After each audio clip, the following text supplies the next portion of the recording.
March 12th, 2020, order suspending certain provisions of the open meeting law, General Law 30A-18, and the governor's March 15th, 2020 order imposing strict limitation on the number of people that may gather in one place.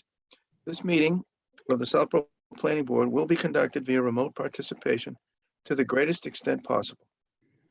Specific information and guidelines for remote participation by members of the public and/or parties with a right and/or requirement to attend this meeting can be found on the Town of Southborough's website at www.southboroughtown.com.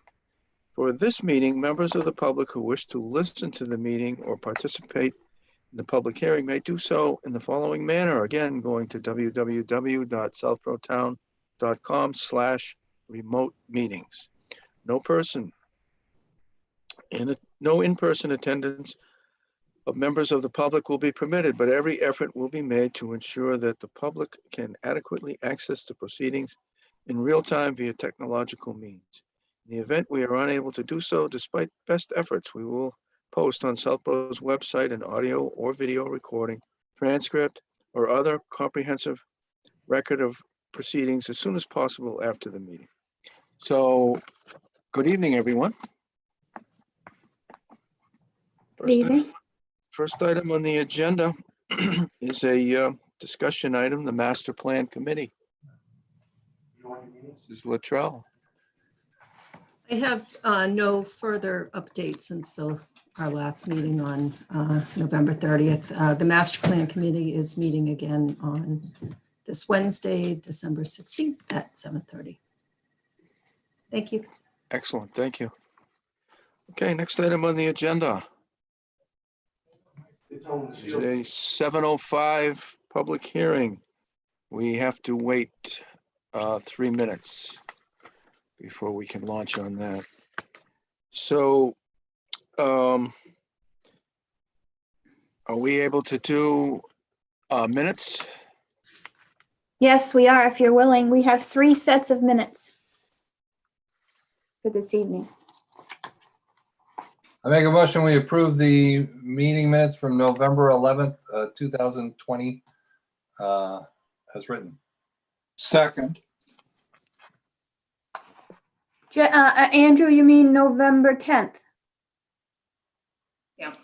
Okay, the It's 10th. November 10th, but you have it in the agenda written as November 11th. Sorry about that. That's all Okay. right. Seconded. So the motion is to approve the meeting minutes of November 10th. Any discussion? All, seeing none, all in favor, Morris, yes? Mills, yes. Stein, yes. Latrell, yes. Houlihan, yes. Very good. What's the next set, I make Karina? a motion, we approve the meeting minutes from November 16th, 2020, as written. Second. Motion's been made and seconded. Any discussion? Mrs. Latrell. I have just one edit, line 224 after criteria. I would put contingent on town council's opinion that the alteration of the roof sign is allowed. Hey, Mimi, do you mind sending me that via email? Do you mind? Nope. That'd be great. Thank you so much. Any other questions, comments? Seeing none, all in favor of the amended motion, Morris, yes? Mills, yes. Stein, yes. Latrell, yes. Houlihan, yes. Very good. It's 7:04. Do we have time to do one more? I make a motion, we approve the meeting minutes from November 24th, 2020, and November 20th. Oh, no, I gotta just do the 24th. No, just the 30th, Andrew. The 24th is we're still working on. Okay. Meeting minutes from November 30th, 2020, as written. Second. Motion's been made and seconded. Any discussion? I do have one comment. Lines 304 and 305, we missed a typo. It says tress instead of trees. Oh, thank you. I'll make that. I Thank you. didn't catch it either. Yeah, that's fine. I go blind here and there. Okay. Me too. So that brings the number of typos in our minutes from Kate to 1. You're sweet. You're good to me. I 1. have a lot of proofreaders. Any other questions, comments? All in favor? Morris, yes. Mills, yes.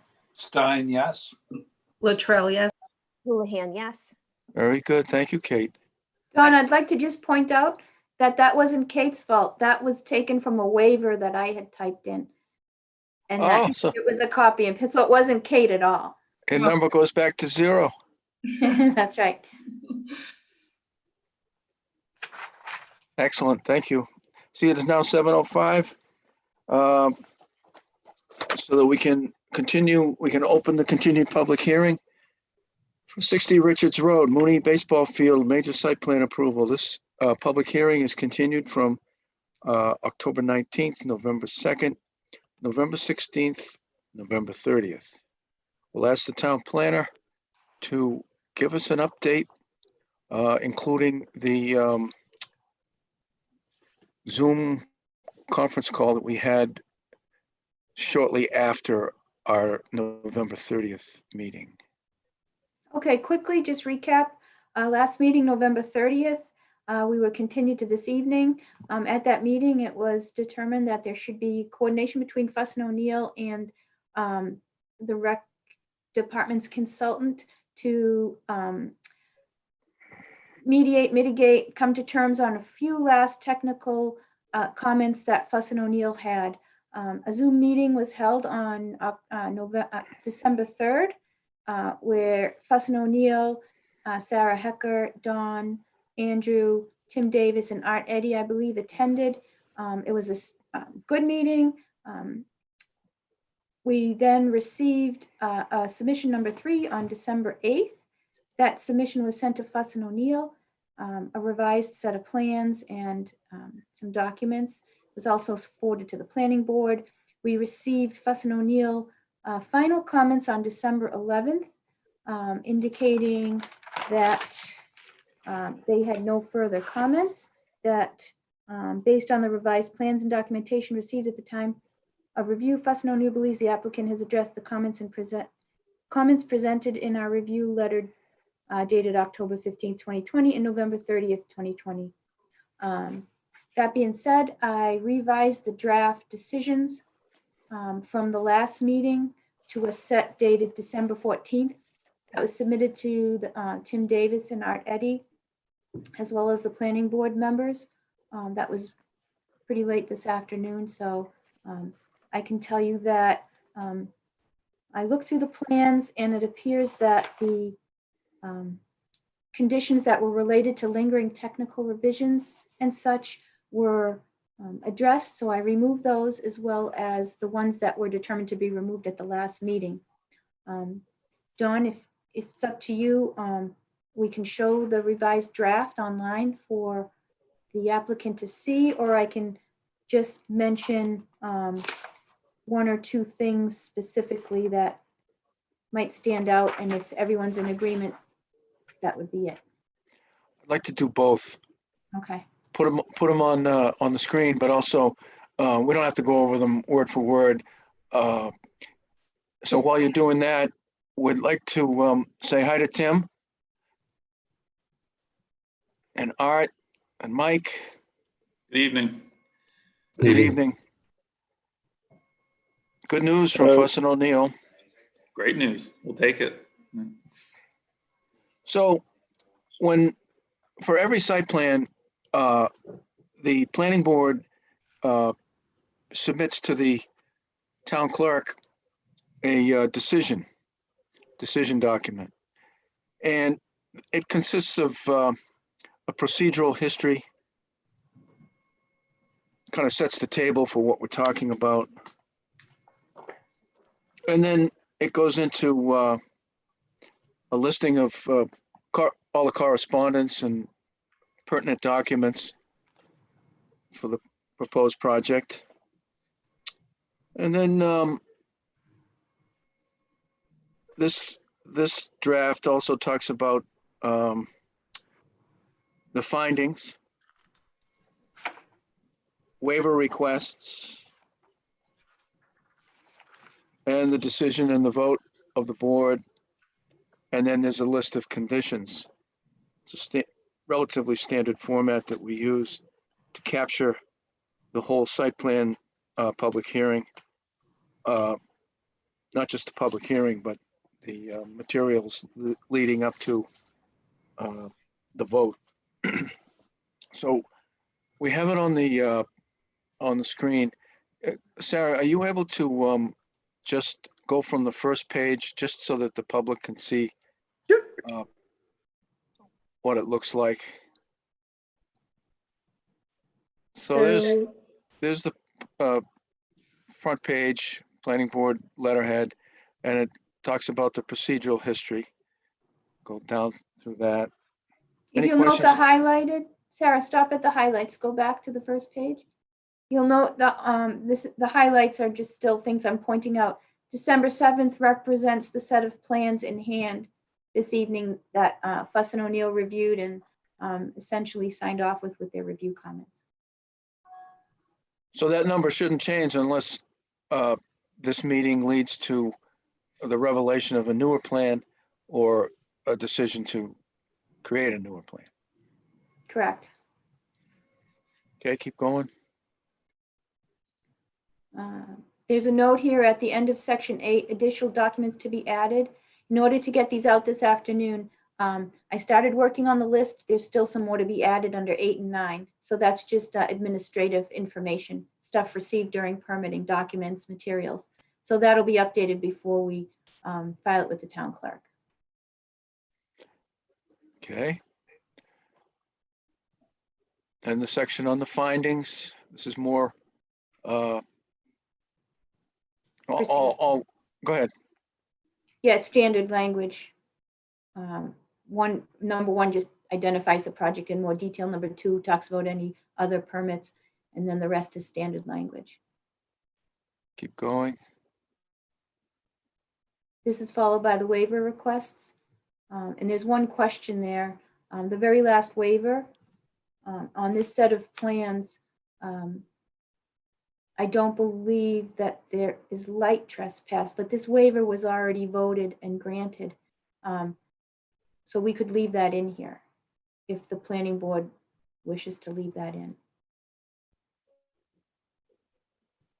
I'm fine with leaving it in. Rest of the board, Mr. Mills?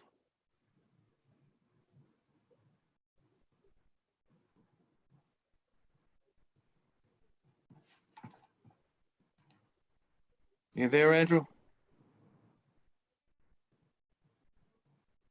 Andrew, Mr. you're muted.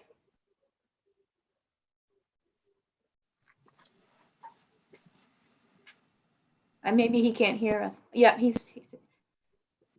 Can you unmute yourself, Andrew? At the bottom left screen.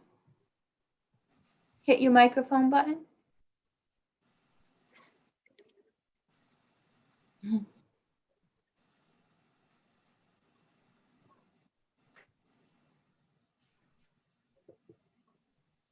Can you hear us? There you Yeah, go. I can hear you. Okay. I don't know what was going on, but yes, I agree. Mr. Stein, Yep, that's fine. Mrs. Latrell? I voted against the waiver, but I just have one question on the lighting plans. The plans we reviewed were dated November 6th, and the new ones are dated October 23rd, and they show not much, but a little bit more light trespass than what we reviewed at our last meeting. Go over those dates again, Mimi?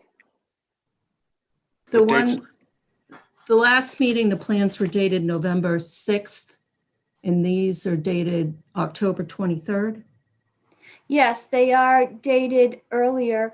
I did contact Tim Davis, who spoke with Art Eddy, and although they're a slightly earlier date, they are the current information with the lighting, the foot candles at 0 grade as opposed to 3 feet above grade. So I don't believe they showed any foot candles into the properties. Are you're saying you saw that on the plan? So at the property line, there was slightly increased light trespass. And it zeroes up into the front yards, but the other plans did too. This is just slightly increased from the last plan, and just thought the board should be aware of that. So previously it was, I believe it was 0.02 and 0.04 for So vertical, it's like 0.03 and 0.05. which is essentially the same. I think because we've already voted on it, the technical part of it is done. Mhm. It's, which plan is the plan that we're going to vote on? Which plan is part of the package? The current plan is the one that has the Muscal lighting plans dated 16 November 20 and 20 October 20. So Mimi, are you looking at the majority of the set was dated 16 November 20? And then I believe the last page was 20 October 20. Sarah, perhaps you can launch It was those plans. page 11 out of the packet. Page 11? The max vertical foot candles that I'm referring. If I can just chime in, the last page was the reason it was dated November 6th was it was the aiming summary, which was an additional, was going back 2 meetings, or 1 meeting was the one that we added. Oh, well, I'm sorry, I need to look at the plan real quick. I just, to confirm. So I'm just going to the plan quickly. Well, number 7 of the procedural history lists Musco lighting plans dated 16 November and 20 October. Yeah, that's That's what what they are. it is. So, are we on Mooney? Maybe that's the problem. Hold on a second. I'm sorry. So the Mooney. Oh. 16. Oh, so those are October 23rd, 20. So Art and Mike Berry, if I'm not mistaken, the plans for submission 3 that Fuss and O'Neill reviewed were 23 October 20, with the last page of the lighting plans 06 November 20. That's correct. Okay, and then let me just check the NERI, because perhaps I just accidentally mixed that up this evening and I don't want to cause that problem. So let me just open the NERI plan. And if I go down to the lighting plans and I just want to double check what I had here. Yeah, so I will fix that. The Mooney plan is actually supposed to be reference in number 7, and I'm glad you caught that, Mimi. So it should be stated 20. So instead of Moscow lighting plans dated 16 November 20, it should say Moscow lighting plans dated 23 October 20, and the last page, which is 06 November 20. In number 7, the second to last line. And then it's the NERI lighting plan that I accidentally interjected into that. The cover sheet for that entire field lighting is dated September 3rd. Just as an FYI. Okay, let me look here. Hold on. What is going on? PDF. The cover sheet for the lighting. Yeah, so the first couple of pages are all listed as September 3rd. G0, No, where do you, G1, no, we have them in the bottom left corner, the 23 October 20. I'm looking on the Dropbox set. Yeah, I am, and that's what I'm looking at. The Mooney Okay. project, submission number 3. Plan set submission number 3. Mooney Field lighting plan set, sub number 3. Yep, and I'm on page number 8. Right, I'm saying the cover sheet for that entire packet is dated September 3rd. So if you look at 1 through 7 and you scroll through all those sheets, those are all dated September 3rd. Yes, with the revision date, December 7th. Look right below it. So we usually say, like we said in there, it says, number 7 says the application was accompanied by plans, Mooney baseball fields dated September 3, 2020 and revised through December 7th. So that's the cover sheet reference. So that's what we call the plan. And then I referenced the lighting plan specifically with the date of the lighting plans. But it's included in this set. If you look at numbers, under procedural history, number 7. Does that make sense? Mhm. Is anybody else unclear? I accidentally transposed the numbers from NERI lighting dates onto this. And I probably have the Mooney date on the NERI plans, but that's just my error from typing them. Yeah, that's what I did. I just transposed the 2 numbers when I was typing today.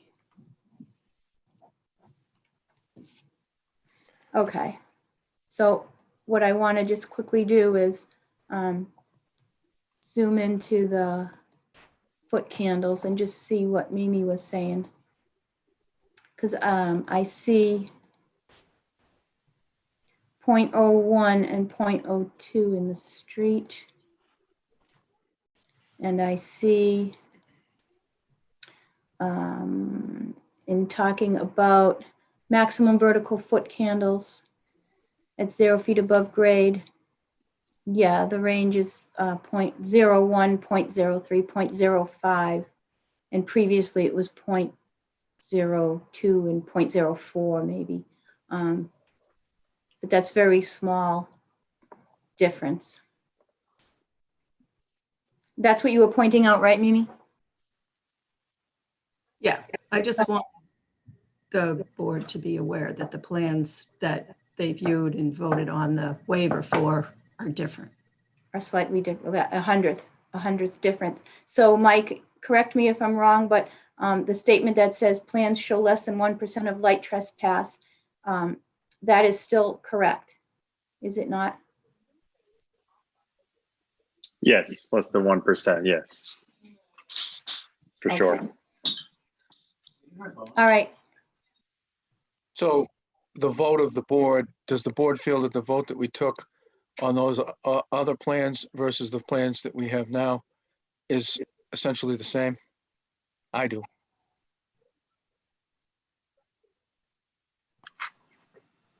I do. Yeah, that's fine with me. Mrs. Houlihan? Yeah, Yes. Okay, and then, Also note that Fuss and O'Neill looked at those plans too, the newest plans. okay. So back to the original question, we went down the line and Mrs. Houlihan, are you okay with leaving? Absolutely. Okay. Move on to the next, move further down then. Sorry about that, Don. Sarah?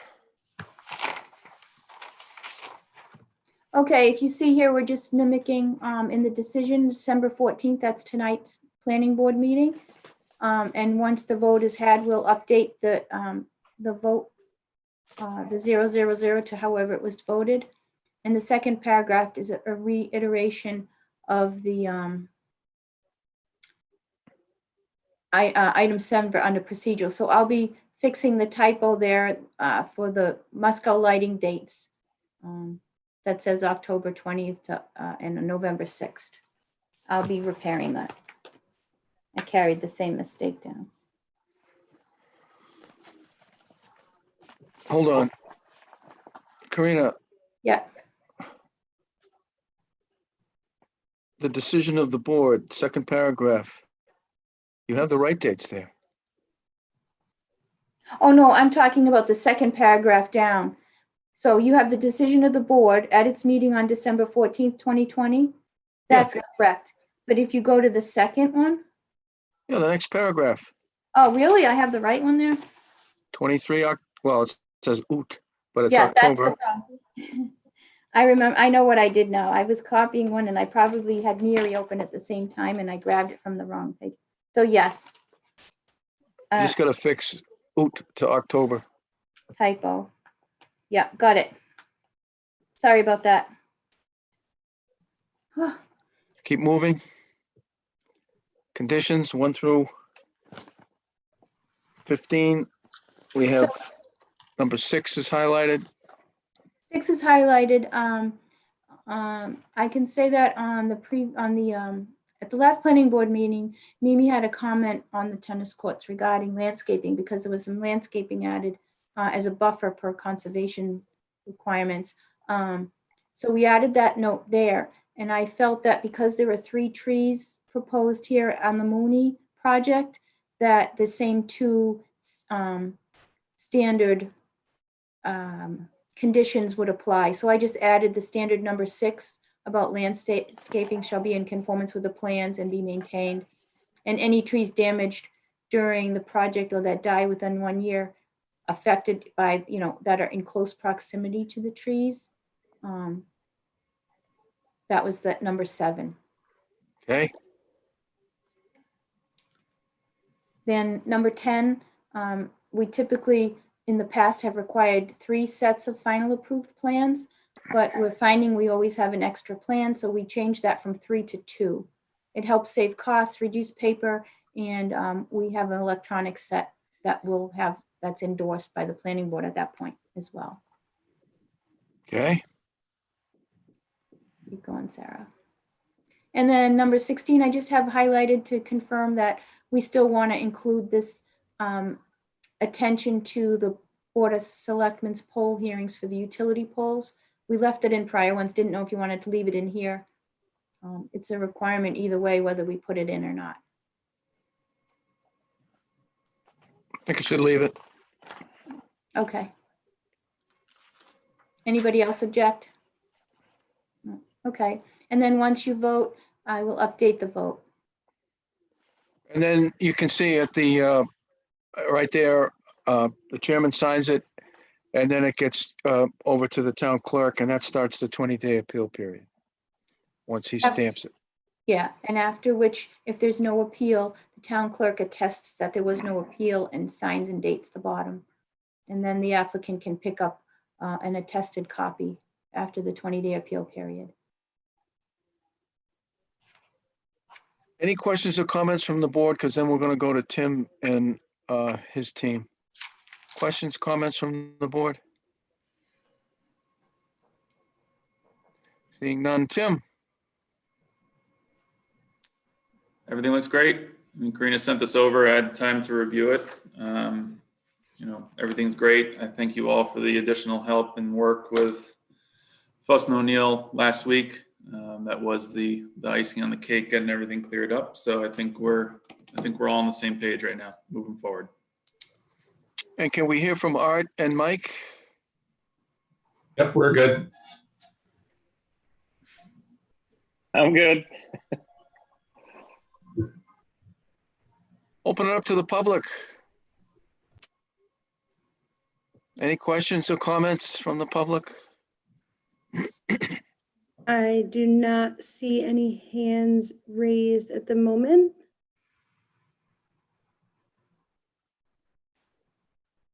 Nope, we have 24 attendees currently, no hands raised. So what would happen is if everyone else, or if no one else has any questions or comments, and the record now shows that we've gone over the decision document that makes references to plans and other documents. If everyone's good with that and there's no more information to be received, then the next step would be for the board to entertain a motion to close the public hearing. If that passes, then it would move to a motion to approve the project, subject to the conditions and the things that we said here tonight. So any questions or comments from anybody, public, family members, dogs, was there any dogs tonight? No dogs? I'm sure, likely. I don't see any hands raised, though. Mr. Mills, Make a motion, we approve, close the public hearing for 60 Richards Road, Mooney Field Baseball Field. Major site plan approval. Seconded. motion's been made and seconded. Any discussion to close the public hearing? Hearing none, all in favor, Morris, yes? Mills, yes. Stein, yes. Latrell, yes. Houlihan, yes. Public hearing is closed. Mr. Mills, Mr. Chairman, I make a motion that we approve the 60 Richards Road Mooney Baseball Field major site plan approval with conditions as reviewed this evening. Seconded. motion's been made and seconded. Any discussion? Everyone comfortable with the motion? Seeing none, all in favor, Morris, yes? Mills, yes. Stein, yes. Latrell, yes. Houlihan, yes. Very good. Project's approved. We want to thank you, Tim, for working so well with the town planner and, getting your arms around this and having it over the goal line. And certainly wish and hope that the kids playing under these lights will have many years of good fun. Absolutely. And again, Anything else? I'll reiterate, if I can just thank Karina and Sarah for all the help as well. They've been excellent over the last couple months. Oh, thanks. Likewise. Appreciate it. So what will happen, this document will get cleaned up and sent to, and given to me to sign. Yep. The final cleanup document will go to you, Tim, for any last questions or comments, but otherwise, probably later this week, I will be signing this and it will be submitted to the town clerk. Great. Thank you. Thank you. Thanks. Okay, move on to the next item on the agenda, which is public hearing for 53 Parkerville Road, Richardson Tennis Courts, major site plan approval. I'm in a butter, so I will turn the chair over to Mr. Mills and Mrs. Houlihan. I'm also a butter, so I will be recusing myself. Great. All right, so this is the public hearing for 53 Richards Road, the Richardson Tennis Courts, continued from October 19th, 2020, November 2nd, 2020, November 16th, 2020, and November 30th, 2020. So Karina, can you give an update similar to as you did on the baseball field, where we are after we had the discussion last week with Fuss and O'Neill and the update from Fuss and O'Neill on the most recent plans? Absolutely. So at the last planning board meeting, November 30th, the public hearing was continued to this evening, December 14th, via an extension request. During that meeting, it was requested that a Zoom meeting be held between Fuss and O'Neill and the applicants and planning to mitigate some final technical review comments that had not been clarified. The Zoom meeting was held on December 3rd with Fuss and O'Neill in attendance, Amy Bell and Samantha Godin, Sarah Hecker, Don Morris, Andrew, you were there, Andrew Mills, Tim Davis, and Art Eddy with Travers. It was a good meeting and it culminated in revisions to plans that were submitted on December 8th. And this was submission number 3. That submission was sent to Fuss and O'Neill for a final review, as well to Planning Board for their review.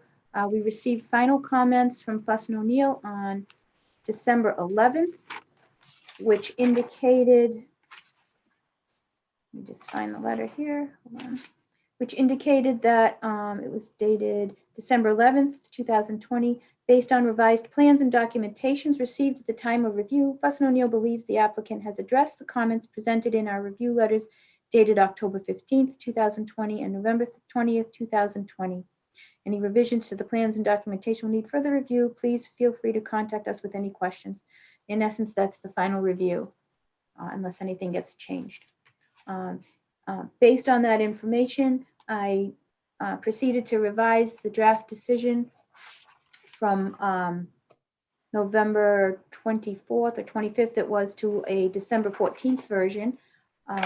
That was, the revised was sent to Tim Davis and Art Eddy, as well as the planning board members for review this evening. And Sarah has just put the document, the draft document, up in the screen. And Andrew, if you would like, we could go through the highlighted portions and explain the decision. Yeah, that would be great. Let's do it similar to what we did in the last, for the baseball field. I think that went pretty smoothly overall. So this is the December 14th draft decision for the Richardson Tennis Courts Athletic Field Lighting near East School at 53 Parker Hill Road. You can see the procedural history. That hasn't changed. It just talks about the project, the owners, etc., the applicant, the meetings. If we go down to number 7, here it's reflected December 7th is the current revision date of the plans. You'll note at the bottom, I do have the issue here with the Musco lighting plans dated 23 October 20. I will revise those dates to reflect the true dates, which are 16 November 20 and 20 October 20, as referenced in the current submission 3 lighting plans. That was just a typo on my part this afternoon. Thank you. You're welcome. Then if you continue down to number 8, you'll see this again, sections 8 and 9. I just have to, Sarah and I just have to address additional materials here that we received during permitting. That's more of an administrative task, so that doesn't really have bearing on the decision. That will update that. If you continue, you'll see the findings, which in the beginnings describe the project a little bit and the other permits, and then there's standard language throughout the rest of those comments down through number 7. Then you get to the waiver requests. Keep going, Sarah. Those waivers were granted at the last planning board public hearing on the 30th. So those, there's no changes to those. Then we come to the decision and the vote of the board, and that reflects that at the meeting on December 14th, 2020, which is tonight. Once the vote is taken tomorrow, we'll update this. It's indicated that Don Morris and Marnie Houlihan recused as abutters. Then if you go to the second paragraph here, again, it reflects the December 7th current date, revision date of the plans that will be approved, hopefully. And again, my typo in the second to last line of the dates for the Musco lighting will be updated to 16 November 20 and 20 October 20. And again, those plans were reviewed by Fuss and O'Neill. That takes us down to the special, subject to the following conditions. Conditions 1, 2, 3, 4, and 5 are similar to the same as last public hearing. Here I added number 6 and 7 pertaining to the landscaping. That was requested by Mimi Lutrell at the last planning board meeting. If you go down and you look through 8, 9, 10, 11, 12, 13, 14, we have 15 highlighted because it was a question whether to leave that in, and previous project for Mooney decided to leave that in. I would imagine you'd do the same for this one, Andrew? Yeah, I'd be comfortable with that. Okay, does any board member object to that? No. Okay, and then you'll see once the vote is taken, this section will be updated as well. You'll note that after the vote, that the decision will lapse 1 year from the date of issuance if substantial use has not been commenced. So the project has a year to start, but I'm sure that they're ready to go as soon as they can. And then that's followed by the section where, well, we have Don Morris signing here. So he is recused, but the vote, I believe, is voted by the planning board members. But he is typically assigned to sign for the planning board that the decision is what the planning board made. So I believe it's appropriate to have his name there. If it's not, it would be changed to the acting chair. But I believe in the past, it's always been Donald Morris, regardless of recusals. That's correct. Yep. Okay, thanks, Andrew. And then that'll be, once that's signed and filed with the town clerk, it starts the 20-day appeal period. And after the 20-day appeal period, if there are no appeals, town clerk signs this and attests that there have been no appeal. At that time, the applicant can pick up a copy, an attested copy for their files. Great. Thank you, Karina. welcome.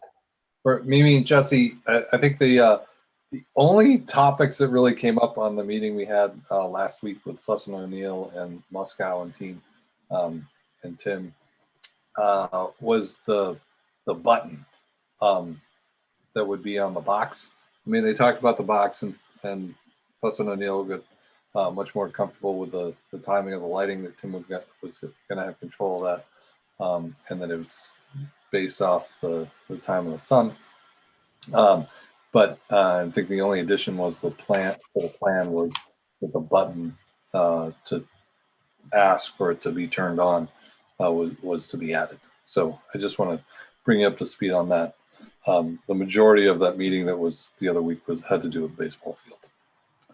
So with that, Also, Andrew, just want to quickly point out that Fuss and O'Neill did provide an email at one point between the last meeting and now that said that the photo cell was not a requirement. Okay. Right, that was the understanding. Thank you. So with that, let's see, I'll open up to the board if there are any questions. Jesse? Yep, no questions. Mimi? No questions.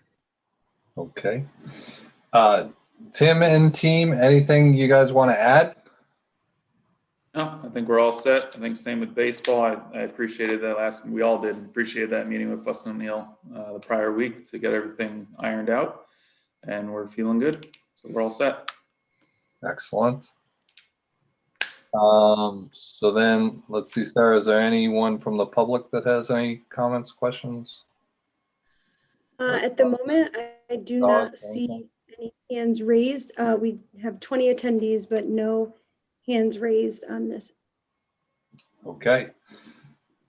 So I'll give people a second to see if anything pops up. So I think we're at the point that if there are no more questions, similar to what we did with the baseball field, it would be appropriate then to start. The next phase would be to entertain a motion to close the public hearing for 53 Parkerville Road. And then after that, we take a vote on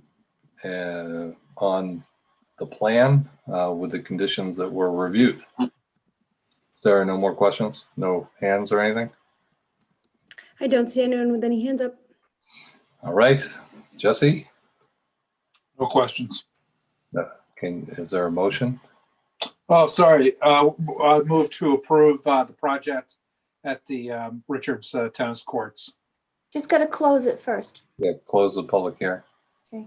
I'd like to make a motion that we close the public hearing for the tennis courts. Is there a second? Second. Okay, there's a motion, there's been a second. Any discussion? No discussion? All those in favor? Mills, yes? Stein, yes? Latrell, yes. Okay, the public hearing is now closed. Jesse, do we have a motion to approve the project for 53 Road? So moved. Second. And a second, any discussion? There's no discussion. Mills, yes? Stein, yes? Latrell, yes. There you go. It's now approved. So, Tim, I think, very similar to what we talked about before and what Karina already outlined. They'll doctor up the last pieces of the conditions, and then that'll get signed sometime this week, most likely by Dawn, but if I'm needed, I'll go in and sign it. So we should be all set. Anything else on this one? No, It all sounds great. I appreciate it. Great. Thanks for your participation in this and partnership. I know it took a little longer than some wanted, but I think we all got to where we wanted to be in the end. So Exactly. thank you. Appreciate it. Look forward to working with you in the future. Sounds great. Happy holidays, everybody. Thank you, Tim. Thank you, Art, and Thank thank you. you, Mike. Thank Happy you. holidays. Thanks Thanks. so much. Bye.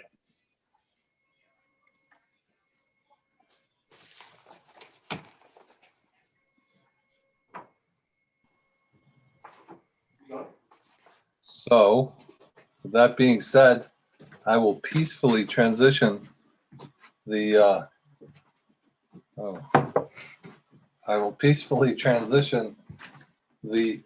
power of chair back to Mr. Morris. I don't know why I got all this water brought to me, but that was nice. They wanted to be on TV. I mean, isn't that what everyone wants? Yeah. Oh, I said not me. Sorry. Thank you, Mr. Mills. Let the record show that the chair has been returned back to Mr. Morris. Next item on the agenda is a public hearing. This is the first opening of the public hearing, so we'll ask, this is 96 Mount Vicory Road, definitive subdivision plan approval, and a separate public hearing, 96 Mount Vicory Road, lower impact development special permit. I'll ask the town planner to read the public hearing notice. Mr. Morris, Mr. Mills. I am going to recuse myself from this public hearing due to a conflict of interest. Thank you. Thank you. Okay. Town of Planning Board, November 24th, 2022. Jim Hegarty, Town Clerk. Public hearing notice for the definitive subdivision approval and special permit for lower impact development per sections 224-10 and 174-13.2 of the Southborough Town Code, and in accordance with MGL Chapter 41, Section 81T and 81U, the Planning Board of the Town of Southborough shall hold public hearings on Monday, December 14th, 2020 for definitive subdivision plan review at 7:20 p.m. and lower impact development special permit at 7:25 p.m. via remote Zoom meeting. These hearings are to consider applications received from developer Bartolini Properties, 9 McNeil Drive, Southborough, Mass. 01772 for subdivision of a 7.634 acre parcel into 6 single-family lots located at 96 Mount Vicory Road, Assessors Map 20, Parcel 18. The proposed subdivision is shown on plans entitled Plans for Ruby Estates dated November 19th, 2020, prepared by Bowler Engineering. A copy of the plans and application may be reviewed on the Planning Board's webpage, https://www.southboroughtown.com/planningboard, or in person at the Southborough Townhouse by appointment only. In accordance with the orders issued by the governor during the current state of emergency, this meeting will be held virtually. No in-person attendance by the public. Persons wishing to participate in this meeting while in progress may do so by going online to https://www.southboroughtown.com/remote meetings. Donald C. Morris, Chair, Planning Board. That's it. Very good. Thank you. You're welcome. Before we turn it over to the proponent, can you list the any correspondence that we've received from other boards? Or Sure, I'll just do a quick update. November 19th, Bowler, on behalf of Bartolini Builders, provided submission number 1, application for definitive subdivision and the lid special permit. Let's see, they provided supplemental information to the application as requested on November 24th, at which time it was filed with the town clerk. Legal ads were placed in the newspaper for November 30th and December 7th as required for a public hearing to open on December 14th. The submission was provided to town departments for review, to the planning board for review, and to Fuss and O'Neill for review. Green cards and mailing receipts for abutter notifications were received on Thursday prior to this public hearing as required. In response to the submission, well, actually on December 3rd, Bowler Engineering provided a supplemental to the application and open space boundary plan, which was provided to the planning board and town departments as well as Fuss and O'Neill. On December 10th, Fuss and O'Neill provided review comments on the plans, which were dated November 19th, 2020, considered submission number 1, which brings us to the meeting this evening. So we do have Fuss and O'Neill review comments, of which there were 32. 32, yes. And that brings us to this evening. We did not receive any comments from town departments. Sarah, did you receive any comments back from the? We did get a comment from Open Space. Yes. The Open Space exhibit was submitted later on. It was left out of the original submission. So they have not had an opportunity to fully review it as a board yet. However, the chair did note that there is currently less than 10% open space in the proposal. And she's concerned about that, but is going to be discussing it with her full board at their next meeting, which will be prior to the next time this board meets.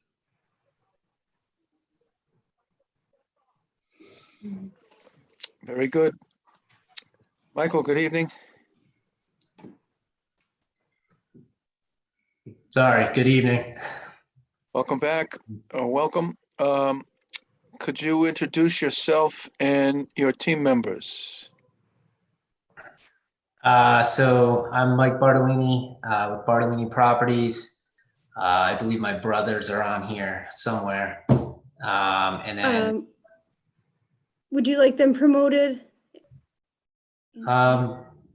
sure, they can be promoted. That's fine. And then I'm here with Bowler Engineering with my engineer, Jim Bernardino. Thank you, My Michael. Are you going to present the project now? Mr. Chair, yes, I will be. I'll give a brief overview, then turn it back over to Michael if he had any additional comments after I make my presentation, and then ultimately back to you and your board for comments and questions. Will you be putting documents on the screen, or is that you, Sarah? Either way, you have the capacity to share if you have those documents. Sometimes it's easier since you're the one who's going through them. Yeah, I'll do that. I'll be able to point and highlight. Great, thank you. Michael, can you also introduce your two brothers? Yeah, I can't. My brother Tony is the one with the mask on, and my brother Greg is the one on the right there. Okay. Thank you. Perfect. Thank you. If you could confirm, you could see just an overall site area map of the Yes. property. Okay, I'll start. Again, for the record, Jim Bernardino with Bowler Engineering. Obviously, we're here tonight to discuss the definitive subdivision application, as well as the lower impact design special permit that was filed for the property at 96 Mount Vicory Road. The existing property, just to give a quick overview, is on the south side of Mount Vicory Road, east of Middle Road, west of Boswell Lane, and just north of Hidden Meadow Lane as well. The parcel is 7.6 acres plus or minus, highlighted in the yellow area on this overall site area map. Presently, there is an existing vacant residential home on the property, which will be raised during the development of this property. Currently, there is a logging operation on the site.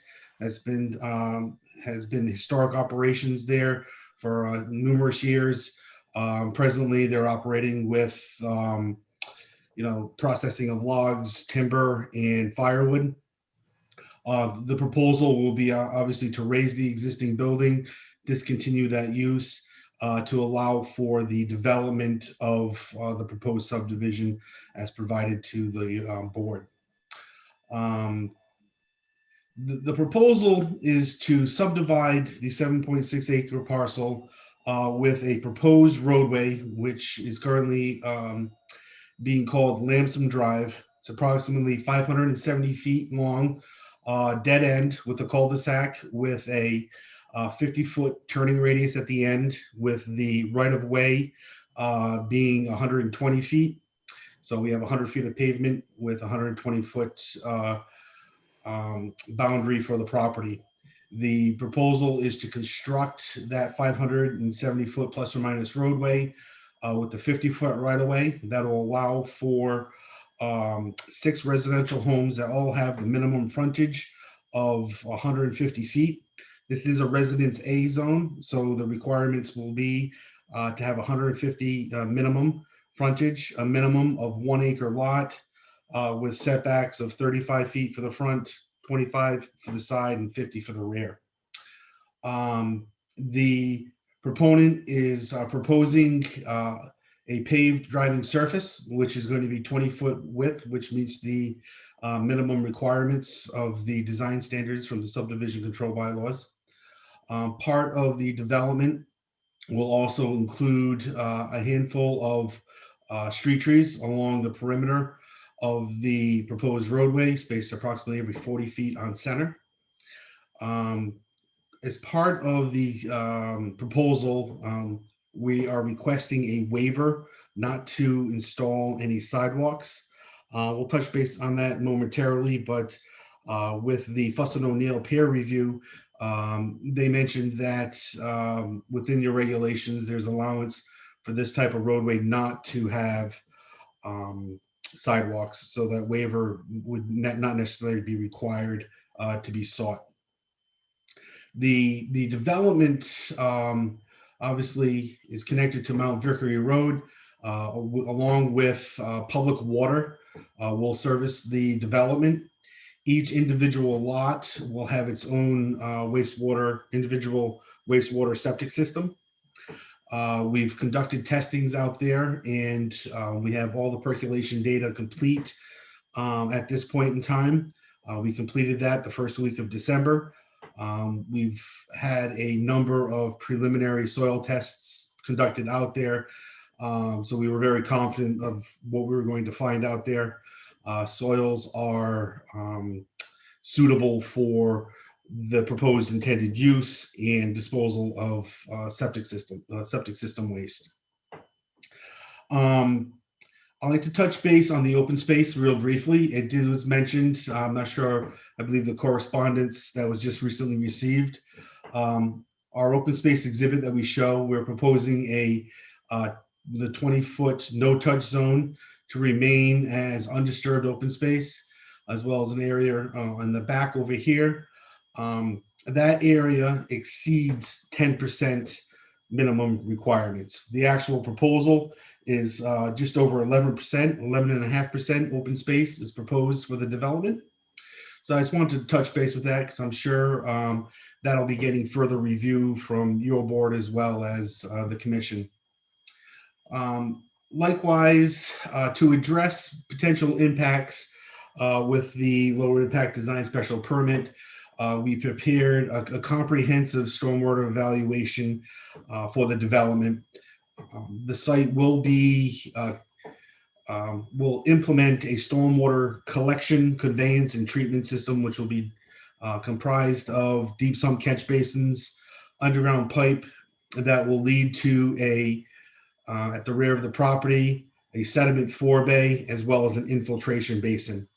That is designed for obviously to meet minimum water quality standards, as well as groundwater recharge and peak rate attenuation for the stormwater storms up to and including the 100-year storm event. We've also developed a very comprehensive erosion and sediment control plan that outlines various aspects of installations of our sediment and erosion control, project sequencing, and the like. So we believe we've addressed to the satisfaction of the reviewers, or we will be, with some minor comment revisions. We've addressed the concerns that would be related to construction-related impacts such as erosion control and sediment discharge from the site. As mentioned in the introduction, we have received peer review from Fuss and O'Neill, the 32 plus or minus comments. I've had the opportunity to review those and discuss them with the applicant. We believe most of those are technical in nature. We are not going to take exception to most of those comments. So we'll be working with the applicant in development of a revised set of plans that will address the comments that are noted in that Fuss and O'Neill memo. The changes that will be forthcoming, as I mentioned, will be more technical in nature, more of dotting the i's and crossing the t's. So I do not expect any substantial change to the plans that that you've looked at thus far. So if anything, there'll be very minor site changes, with most of them being more technical in nature. We've also have been in front of the Conservation Commission. So we are pursuing a notice of intent to allow for this development with the commission. We met with them once a week or two ago. We're still in the process. Their hearing was continued to January. We received their peer review comments from their consultants, Lucas Environmental.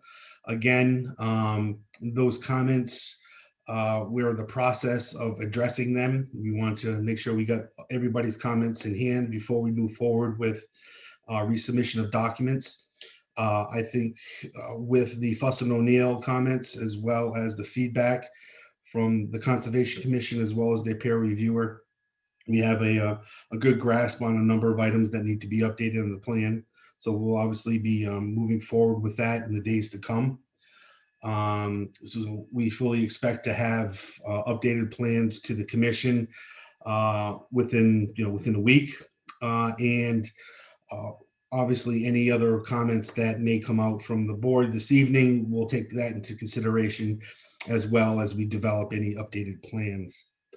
As I did mention, we are looking at additional permit for the notice of intent.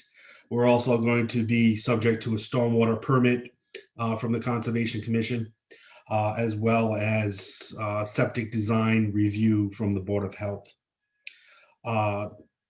Lastly, there are a number of waivers that have been requested from the LID management plan requirements, as well as the subdivision regulations. I'll just go through those really quickly.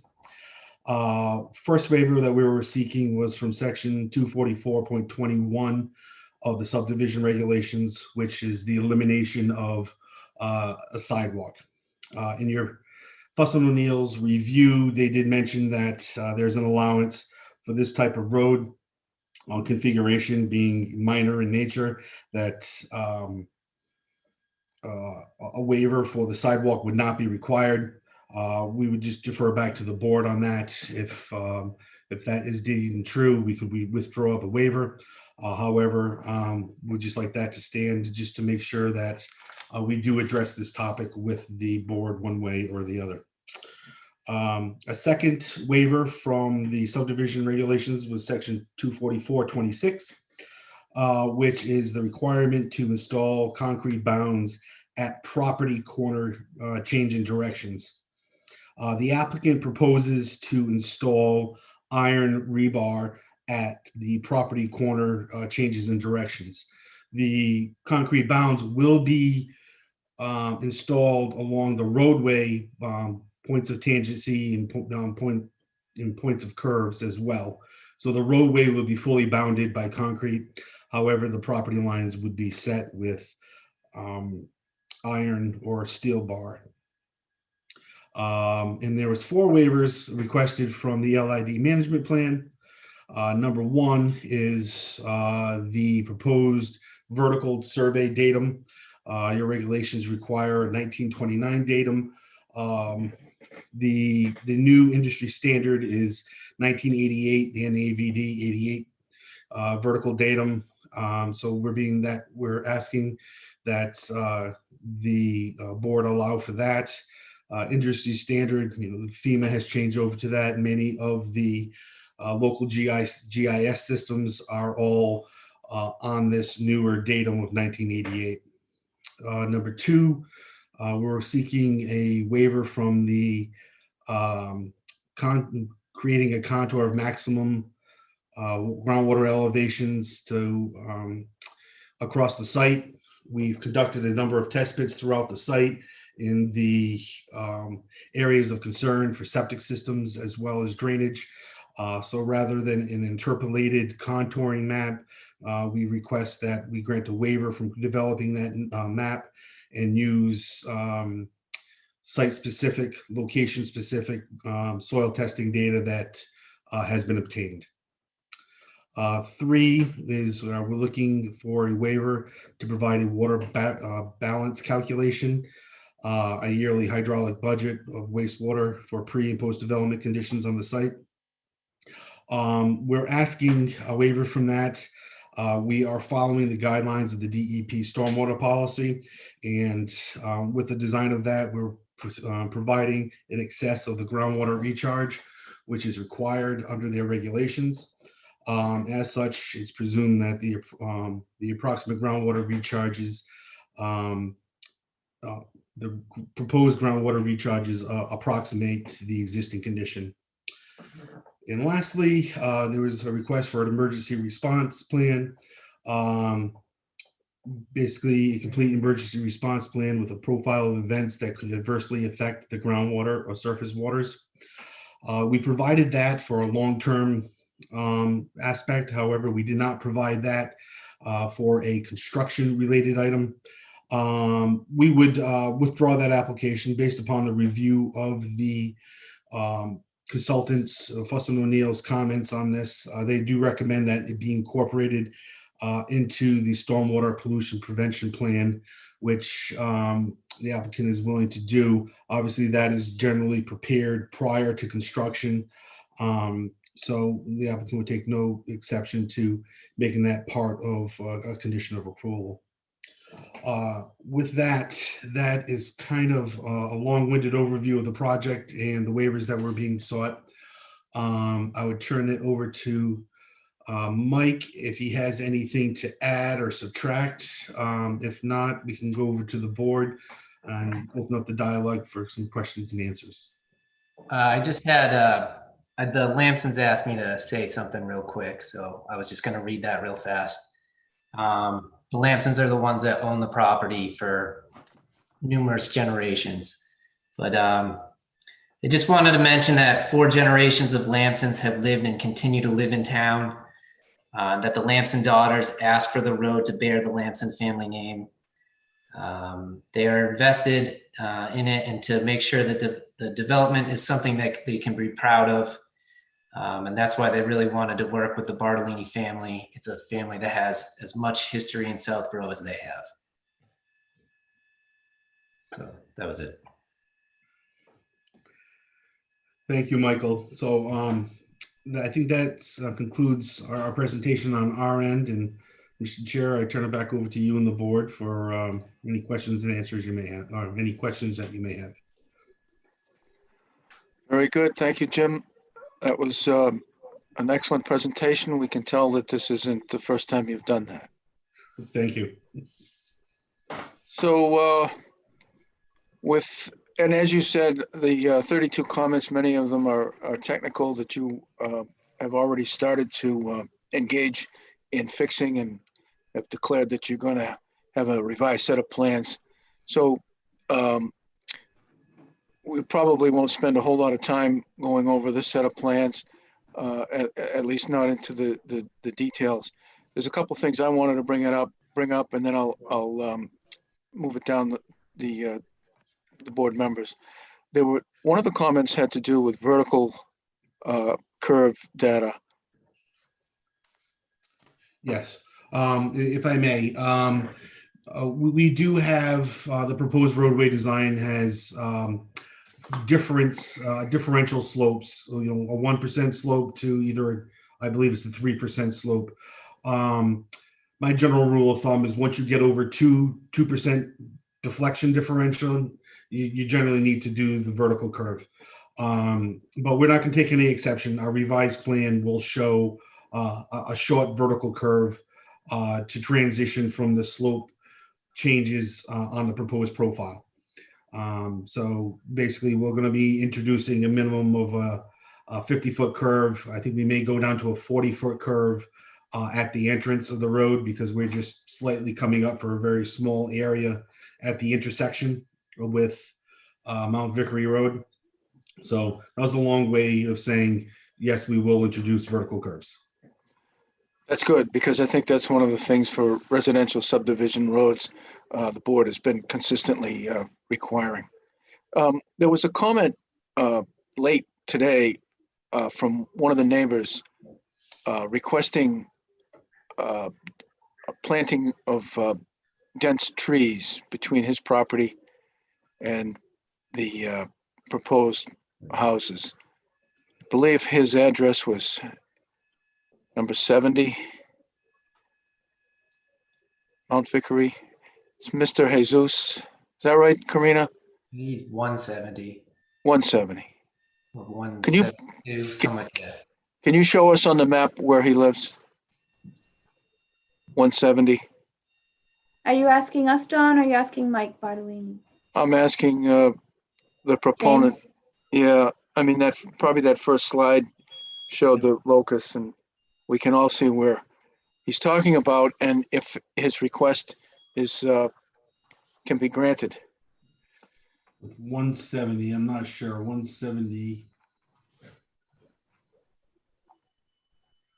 Which was Mike? Do you know which one it is off the top?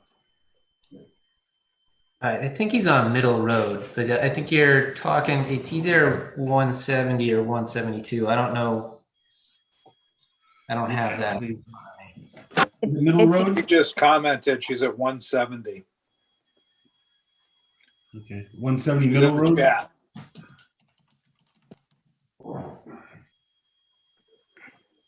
Oh.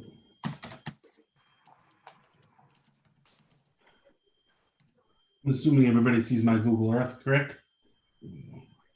Yeah, sorry, Don, I stepped away. This is in reference to the email that I forwarded from an abutter at 170 Yes. Middle Road. Yes. There was also two others that I'll mention when we're done with this one. Okay, so 170 Middle Road. Down through this area. Okay.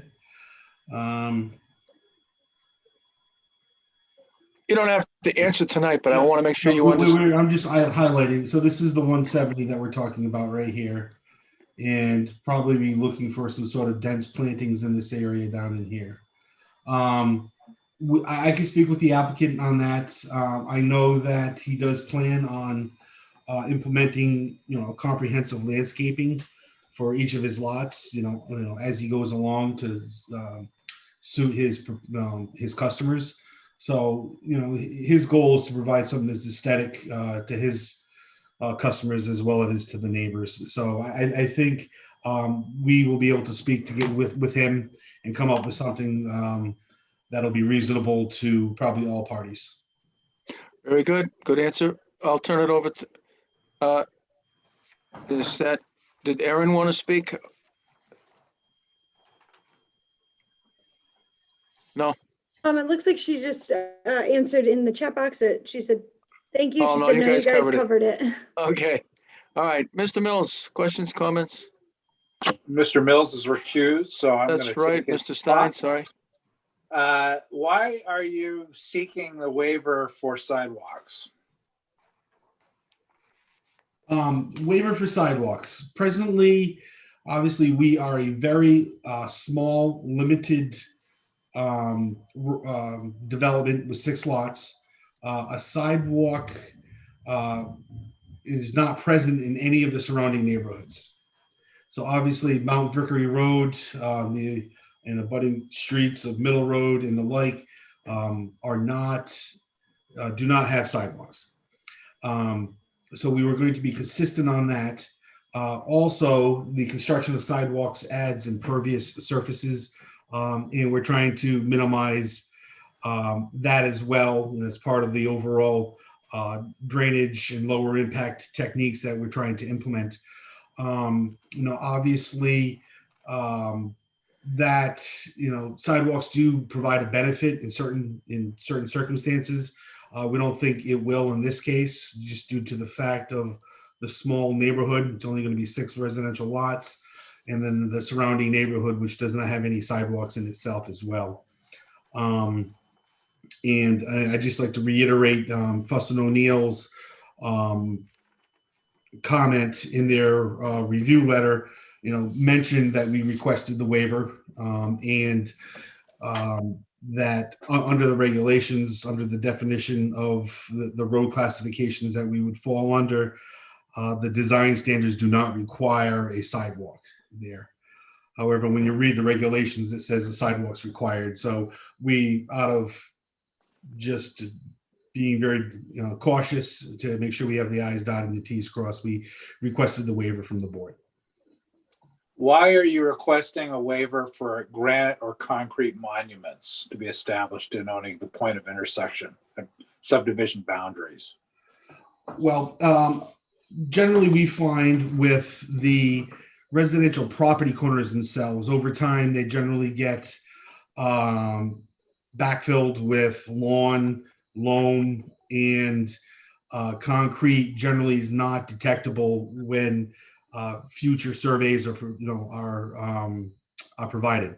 So when you're able to install a pin, they also get buried at certain times over years. You won't believe how much leaf debris, grass debris, and the like cover these types of things. So in the future, when they're out there looking for those types of monuments for additional surveys, they easily get picked up by metal detectors.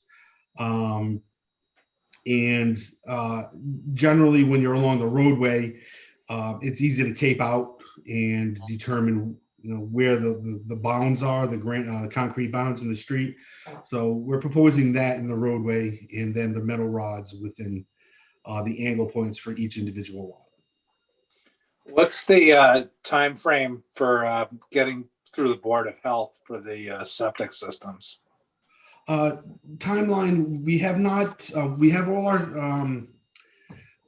all of our testing done and complete. We've identified locations on the plans, so we are ready to move forward with the comprehensive designs on that. However, we want to get through some of these initial meetings with your board as well as the Conservation Commission to see if there was anything that would be, consequential to the development of the septic plans. So once we get a little, better feeling after this evening, we're probably going to start commencing the designs on that. And then we move forward with permitting those individually with the Board of Health. I'll have to talk with the applicant about how he wants to proceed with that. Obviously, he's not going to go into the property and clear cut the site.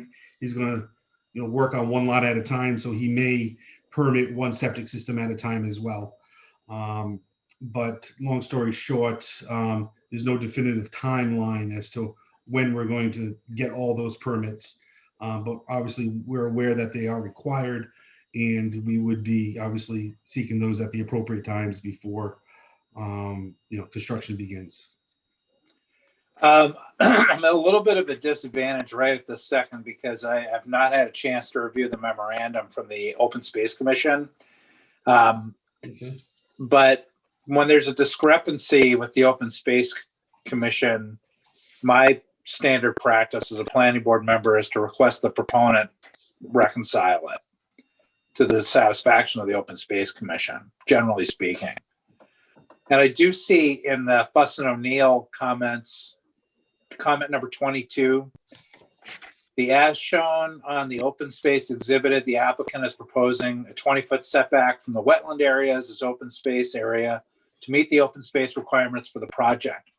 In addition, that applicant has stated in the lid management plan that no work is proposed within a 20-foot of the wetland area per section 244-14B. Open space is to remain natural and undeveloped.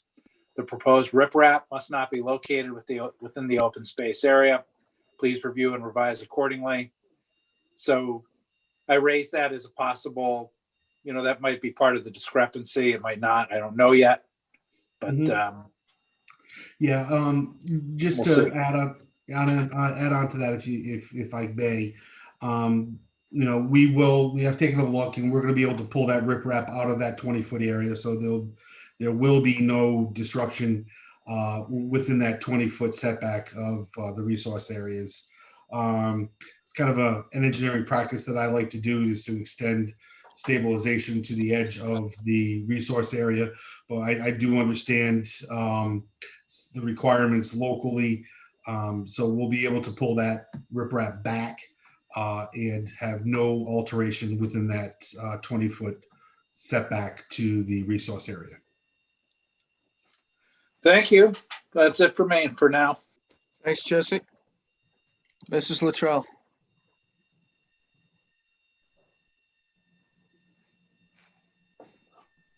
Good evening. So the open space does not meet the 10%. The open space, you remove the wetlands, the square footage of the wetlands from the site, and then figure the 10% on that, which is incorrect per 244-14B. Certain portions of each lot equal to no less than 10% of the gross area of the subdivision shall be set aside under covenant not to be developed and to remain open space. So that's where the discrepancy is.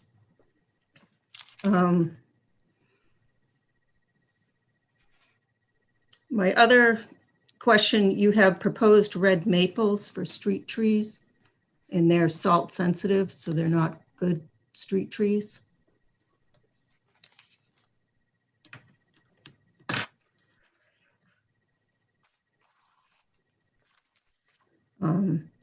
And the open space supplemental plan is at a different scale than all the other plans.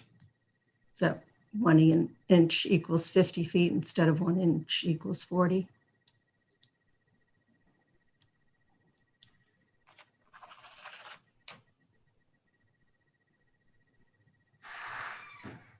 And are there any large trees on the site? Because there are none shown on the plans.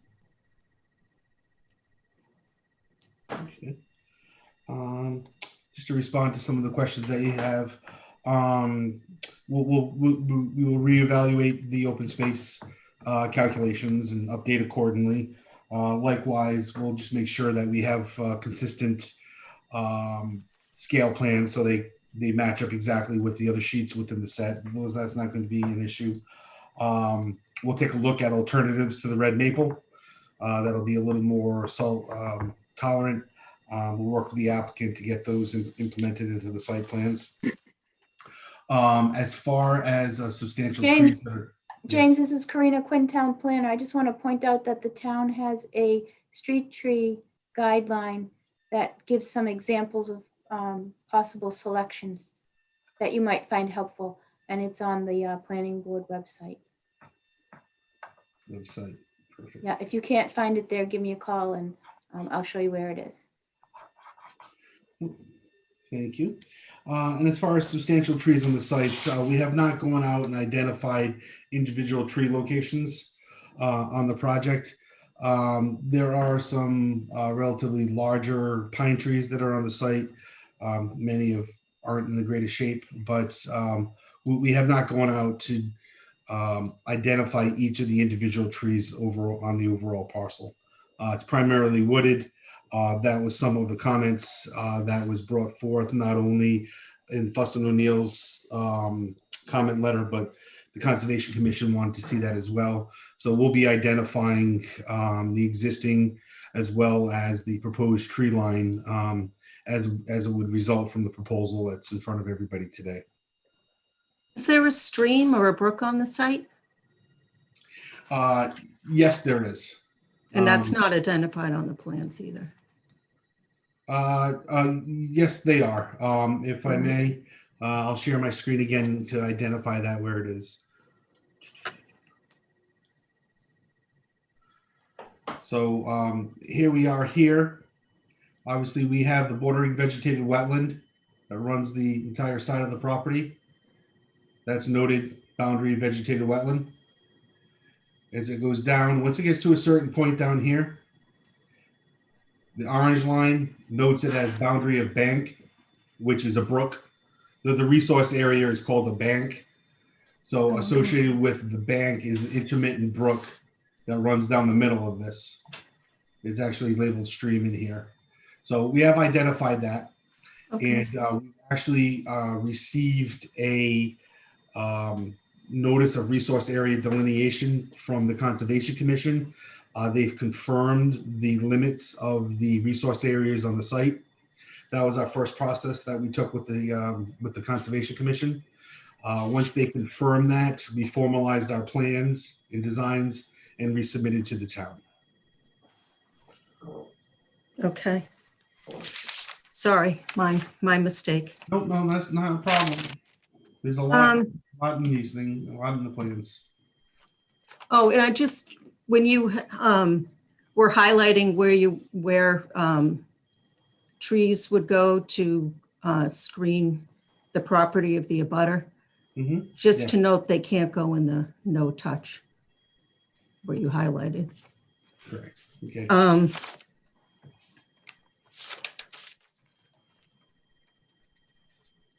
Which LID lid techniques are going to be utilized? Rain gardens, buffer strips, vegetated open channels? Well, we have no disturb buffer strip that we're maintaining along the edge of the property. We've introducing the infiltration associated with the overall stormwater guidelines for the overall development. We're collecting in catch basins, and rather than using proprietary treatments such as storm scepters or the like, we are utilizing a sediment forebay and then in line with an infiltration basin. Both meet or exceed the water quality and groundwater recharge requirements of the stormwater policy.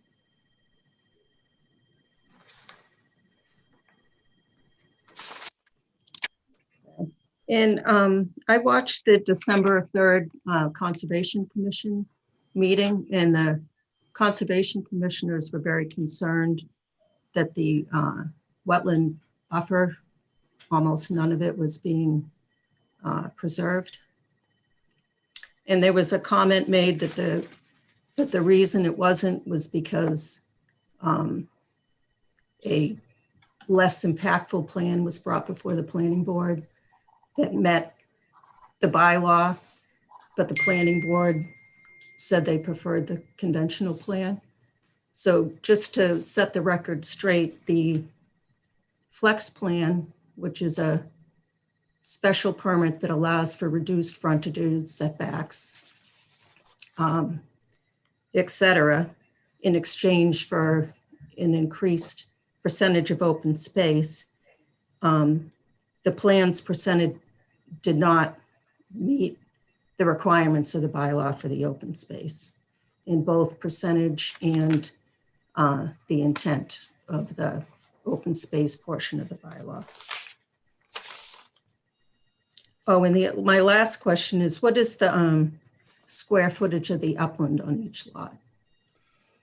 We have not calculated the square footage of the upland, though. It does exceed 20,000 square feet for each lot. I don't have the exact number for each.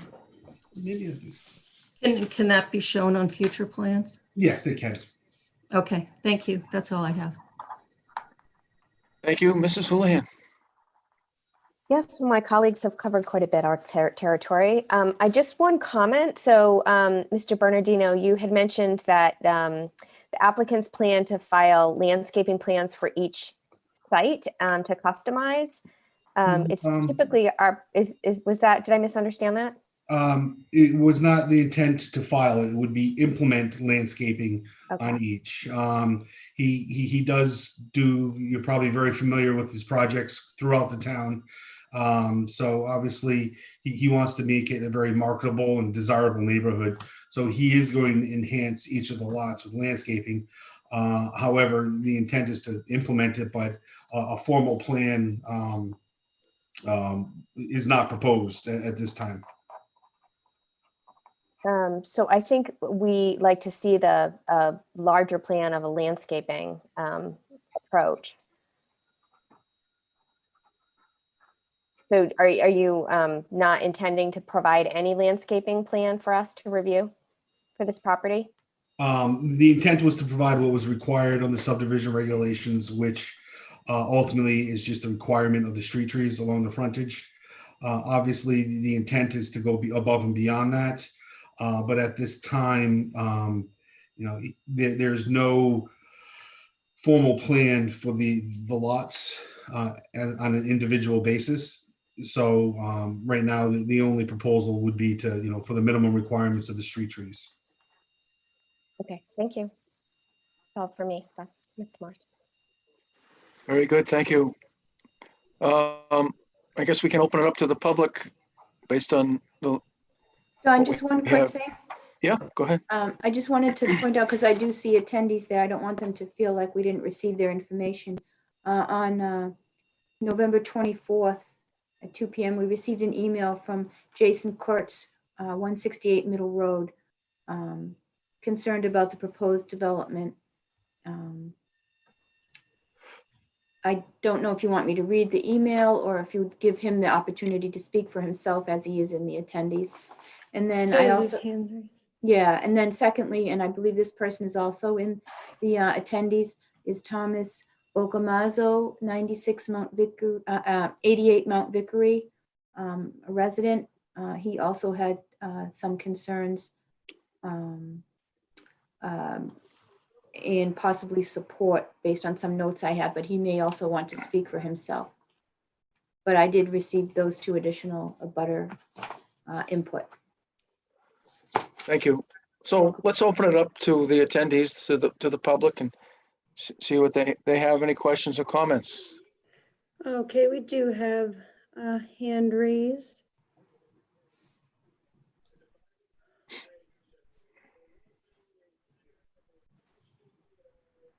Jason Kurtz. Hope I'm not getting your last name too wrong. Are you all set to speak? You can hear me? Yes, sir. Okay, great. So I just had a few little idiosyncrasies I just wanted to get some clarification on. A lot of you have 6 lots allocated.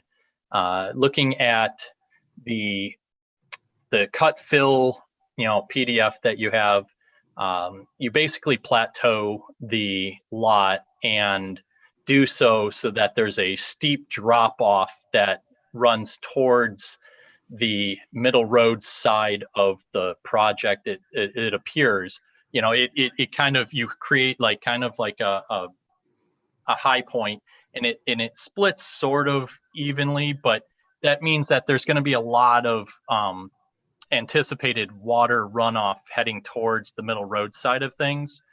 And seeing as you already have the wetlands over there, and it already floods our property a little bit when we get really heavy rains in the back of our properties, we're obviously a little bit concerned about some of the water control methods. You mentioned that there's the stream that is really down towards the at least southern portion of the page, but what you called out as the wetlands line, that solid green line, it really kind of delineates where there's a solid stream there that is a running body of water anytime it rains, and I don't know if that really constitutes a stream or some kind of secondary body of water for the planning board when they're considering these things. But there is running water through that area, and it's not called out, and that does cause a little bit of concern about our property taking on additional water with all this additional hard surface, and not just hard surface, but hard surface that is going to send all the water down to the wetlands. And while it's down towards supposedly, I guess, the little bit lower elevation of the wetlands, you know, the water has to go somewhere. So it most likely is going to increase the level of the water table just based upon 6 hard surface buildings, all the roadway that goes with it. You mentioned on page, it looks like it's PDF 8, 8-96, the mentions about the post-development controls. You have nearly $8,000 worth of anticipated controls. I don't know if that's being automatically built into the development's assessment that they have to pay to make sure that every year they pay in this amount of money to sweep 4 times for $1,000, and spend several $1,000s cleaning the basins yearly, so that all of your systems that you're building in that are supposed to control the water work properly, and you don't have to rely only on your overflow basins that you're creating. On your cut fill stuff, like it showed that you started out with over 5 acres of forested property, and you end up with 0.9 acres of forested property. That's like a 17% forested after you're done. I mean, like that to me is clear cutting. I could be completely wrong, but if you go with, we clear out 83% of the property, or 83% of the property is cleared that was forested, I don't see how you can call that not clear cutting. I'm just really struggling with looking at these plans, hearing the earlier arguments from Mr. Bartolini talking about how you guys apparently had met with the planning board and had talked about a couple of different layouts, and this is the preferred layout supposedly from the planning board in the meeting from the conservation, that is the more aggressive plan, which tries to like shoehorn 6 lots onto a parcel of land that a lot of it is wetlands and isn't buildable. So it's really not really 6 buildable lots based on the overall square footage. There's only 1 lot out of the 6 that didn't have to go in front of any kind of review from conservation, simply because it's the only lot that didn't come in touch with the 100-foot buffer. You have the lot number 1 is 47 foot from the wetlands, and that's only 27, 25 foot, whatever it is, from the no touch zone. Then you have lot number 2, which is even closer. Lot number 3 is a little bit further away, but the first 3 lots are not just kind of in the 100-foot buffer zone, they're submerged in it. The first 2 I don't even think they expose outside of the 100-foot zone. So I'm just really confused how the planning board, because maybe I'm coming onto this late. I never saw any or heard anything from them speaking with the planning board about this project, would suggest a proposed project that is essentially shoehorning so many properties inside of this wetland area, and doing so without really taking into consideration some of these setbacks that they're not locked in stone, but they are strong suggestions. And a lot of it is based on water control, wildlife, and vegetation. And our town is really like a very, conservation type of town. And so those are like the arguments that I really am making right now. And that's what the letter was really about, is the fact that so many of these properties, I really believe that if this was reapproached, you could come up with a way to fit lots onto this, make it into a development. I'm not opposed to people, taking their profession, building homes for people, but I just don't think that the approach was done with the intent of trying to utilize the resources, and it was done in an attempt to essentially try to maximize the most profits, which I understand, but I don't think that it's at the best for the town. And that's pretty much where I'm at. So I'm done. Thank you. Thank you, Mr. Kurtz. I'd like to go back to Mrs. Luttrell. And could you go back to your statements and your feelings about the original meeting between the proponent and the planning board, and how that evolved into the plan that we have now? Sure. So Southborough zoning code allows for a flexible development, which allows for reduction in lot sizes, frontages, setbacks, in exchange for set percentages of open space. So the proponent came before the planning board, submitted plans, the same number of lots, still most of the building in the 100-foot wetland setback.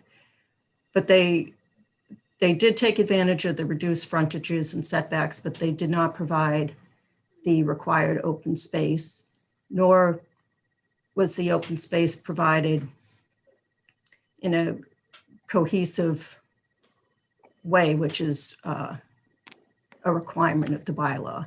So what they proposed did not meet the requirements of the bylaw, and did not save the setback, the wetland setback either. And thank you.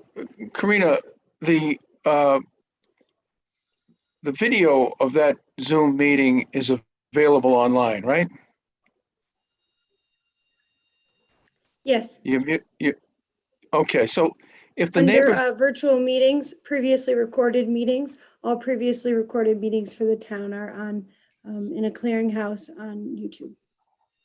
so if the neighbors want to see essentially what was presented and not fully complying with the flexible development led to the, I guess, the declaration by the proponent that he was just going to build a contemporary subdivision.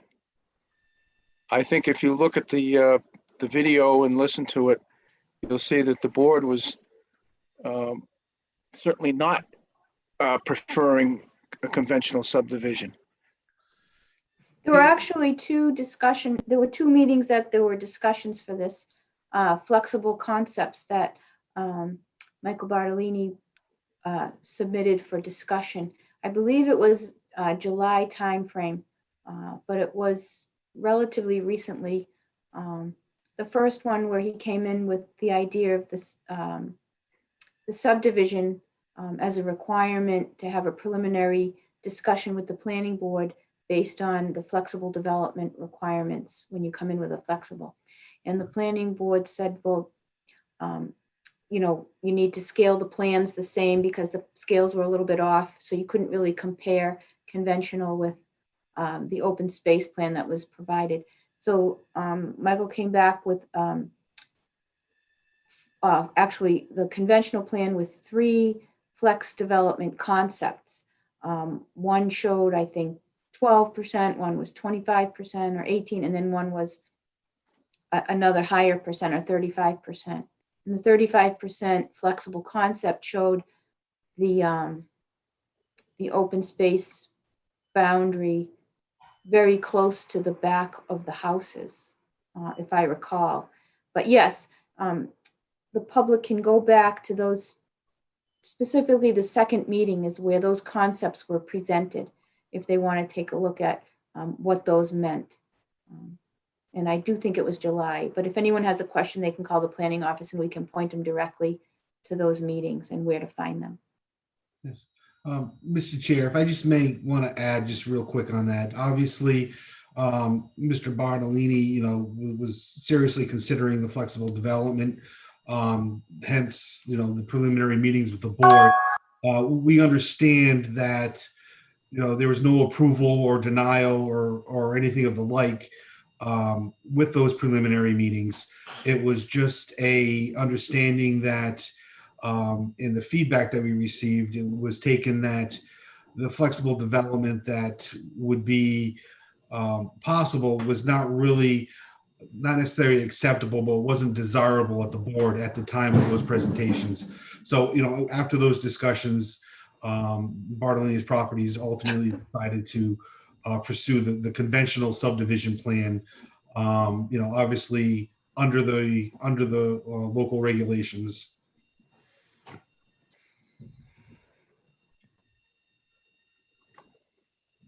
Thank you. Anyone else? Questions, comments from the public? Yes, we do have one more person wishing to speak on this. And also I just took a quick look in reviewing the dates of those meetings. They were August 10th and September 14th. And so the proposed, at the time, the proposed layout was presented in the public packet. So that's accessible online under meetings, the agendas. And then the recording is also posted under previously recorded meetings. So now I will allow Alex to speak. Alex, are you with us? I think you can even look back at the news and announcements and see the public hearing plans. Although that wasn't a public hearing, but it would be in the planning board packet. It was with the public packet. So, that's correct, right. So that those documents are with the public packet. They're also listed as documents used. So they're posted with the meeting minutes as well. So all that material is definitely accessible. And if you have any questions, you can call the department.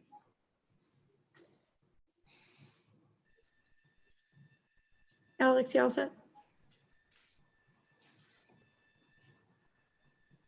Hello? Are you able to hear me now? Oh, yep, we can hear you now. Okay, perfect. So my question is really kind of regarding the actual construction and impact.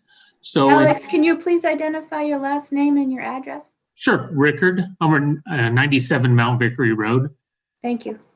Yeah, so my question was on the plans, it indicates that some of the utility poles are going to be moved and it's going to be coordinated. So given kind of the current work conditions, would that be done at a conducive time so that all the folks, well, not all the folks, or a majority of the folks that are working from home would not have an impact, so that we could continue to work? I don't know if that would be a, outage for all those, power outage for all those residents on Mount Vicory Road, but how would that be coordinated? All right. If I may, through the chair. Yes. Obviously, the utility pole relocation is going to be subject to the utility company provider. I don't recall if it's Eversource or National Grid out here. But what they would do is they would coordinate the pole relocation. Generally, they are able to relocate all of the overhead wire services without interruption. That doesn't mean I can't guarantee that the interruption won't happen. But this is a technique that happens very often for the power companies. So they'll be able to relocate that as well as all of the telecommunications as well as your phone and cable lines that are on that overhead wire. They'll come in after the power company and move their wires over to the new pole, generally in an uninterrupted pattern. Okay, so given our conditions with, COVID and kind of this special exception, that would be taken in consideration, it sounds like, so that those of us whose livelihood relies upon our work from home in this condition, it would be, considered when you guys or when the National Grid actually moves the line. Is that a fair statement? I can't speak for National Grid or the power company regarding that. But I can say general practices, I've seen power services uninterrupted, or if interrupted would be a very short period of time. So unfortunately, I cannot commit or speak on behalf of the techniques that National Grids are going to be taking, only what I've seen in my past experience. Oh, no, that's absolutely understood. I was just from the developer perspective, if it would just be held as a consideration to be, aware of it. And then I guess also, would public water at the time, I mean, that would be, in my mind, less impactful, but would we see a shut off of water when you guys bring this online? No, the techniques that are used nowadays are they'll be able to excavate and tap into the existing water service without interruption of any of the neighboring services. So the answer is you should not experience any water service disruptions with the connection of our proposed water main. Okay, thanks. That addresses the couple questions I had. Thank you. Anyone else? I do not see any additional hands raised at the moment. We have 13 attendees, but no hands raised.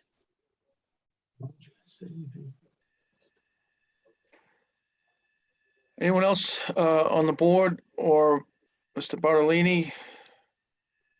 Jim? So the current definitive subdivision approval period ends on March 20th. And the lower impact development special permit approval period ends on February 26th. So we're able to continue this public hearing, anticipating revised plans and revisions based on not just the comments from tonight, but from what you're going to be getting from conservation and other town departments. So is it the board's desire to continue this public hearing to January 11th, which is our next meeting, scheduled meeting? A second. So moved. The motion would have to come from a planning board member. Yes. I was wondering whose voice that was. Don, that's moved. And so that would continue the public hearing to, it would be 7:05, Karina? Correct. On January 11th. Mm-hmm. And that would be for the definitive subdivision. And then the lower impact development public hearing would be continued to 7:10 on the same day. Is that correct? Correct. So moved. So we have, is that a combined motion, Mr. Stein? Yes, it is. To continue both public hearings to those times and date. Yes, please.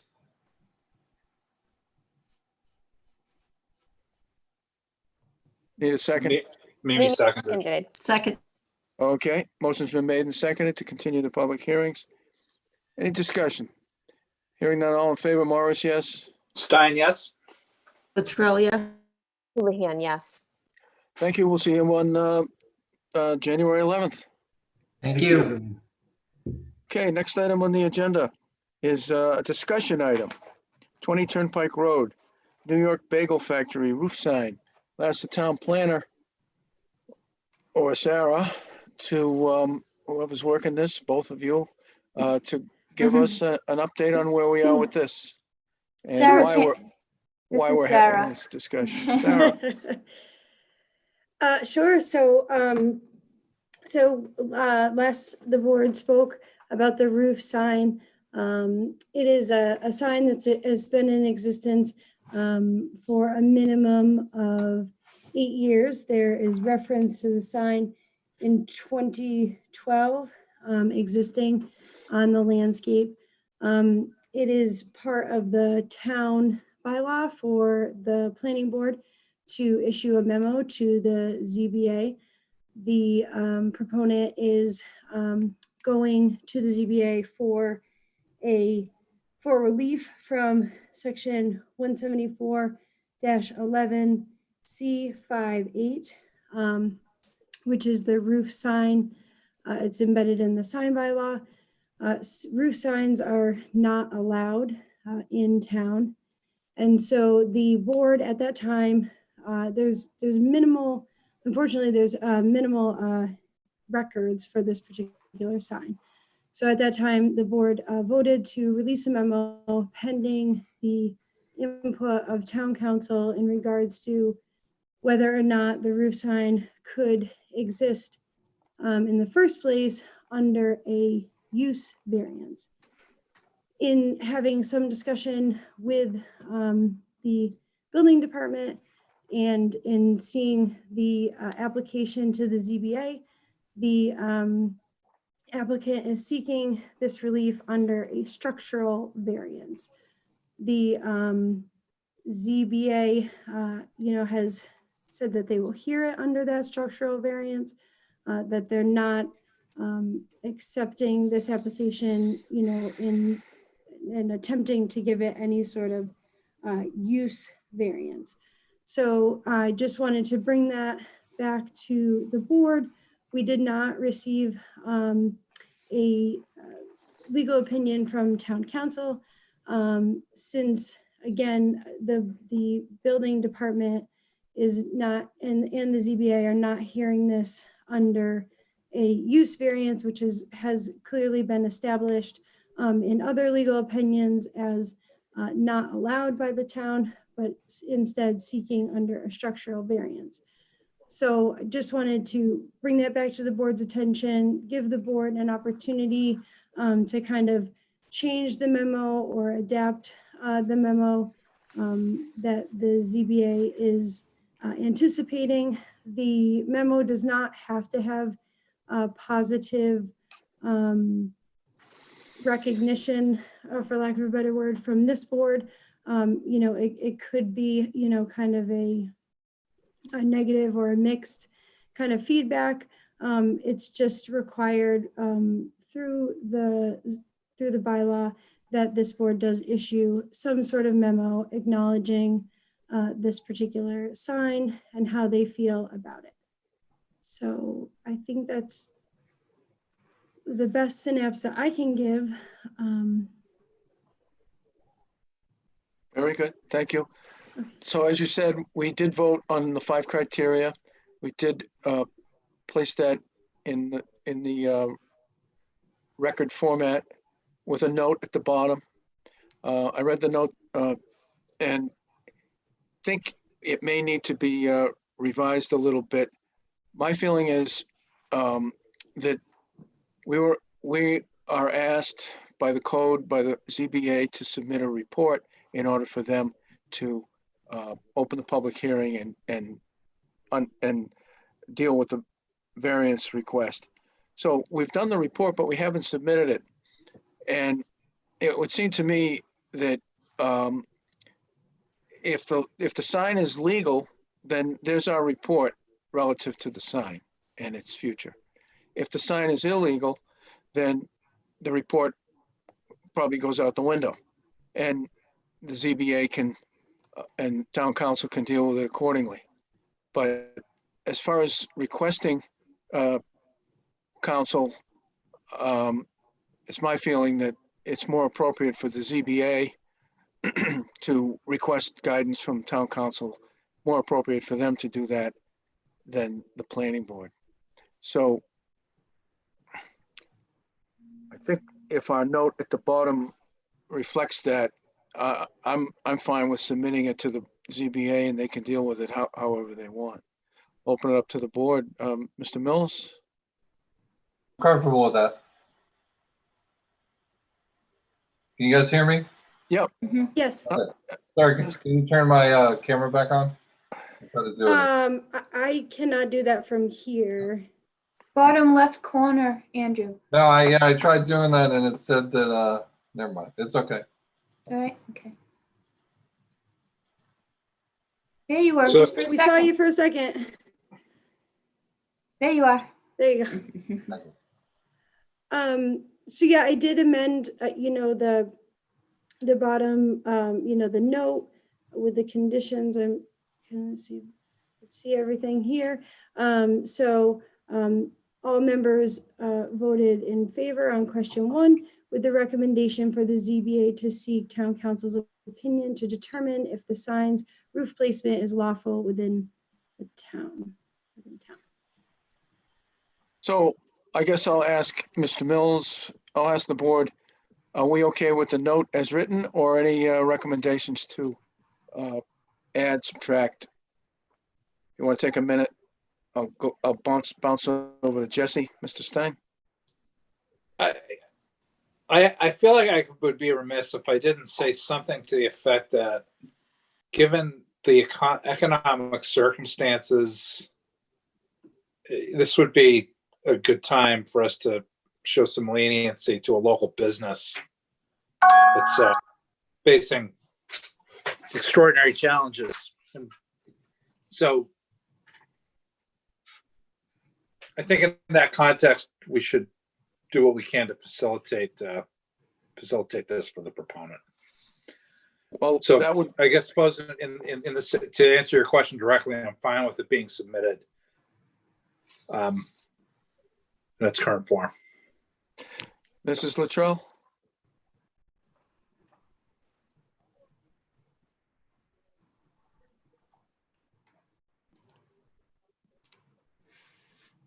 I am also sympathetic to the current economic conditions. However, I can find no way in this bylaw that it's allowed.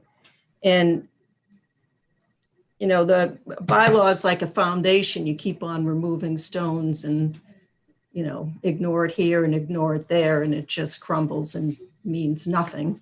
And it's voted on by the legislative body and that's what empowers this board is that bylaw. So I don't feel that I can ignore it and do my duty as an elected planning board member. As Sarah said, the bylaw says no sign shall be erected on a roof. In the sign bylaw, under 174.11D, it lists out all the dimensional requirements of different signs. A roof sign isn't even listed there. So it seems that it's not intended to be allowed in the bylaw. Under special permits, it allows for the extension or alteration of legally non-conforming structures. But this isn't legally non-conforming. There's no permits on it whatsoever. It wasn't in existence when the bylaw was adopted. And then under special permits, it goes on to say that no special permit shall be granted for non-conforming signs subject to Chapter 93 or 93D of Mass General Laws, which relates to state highways. And I'm not sure if, because that's on Route 9, it would fall under that. And several years ago, somebody wanted to put up a billboard and they were required to try and seek a use variance for that. And I've never heard of a structural variance. It's either a use variance or a dimensional variance. To me, a structural variance, if you want to construct a structure that is not allowed in the code, it's a use variance. So I would say that I would amend the report to say that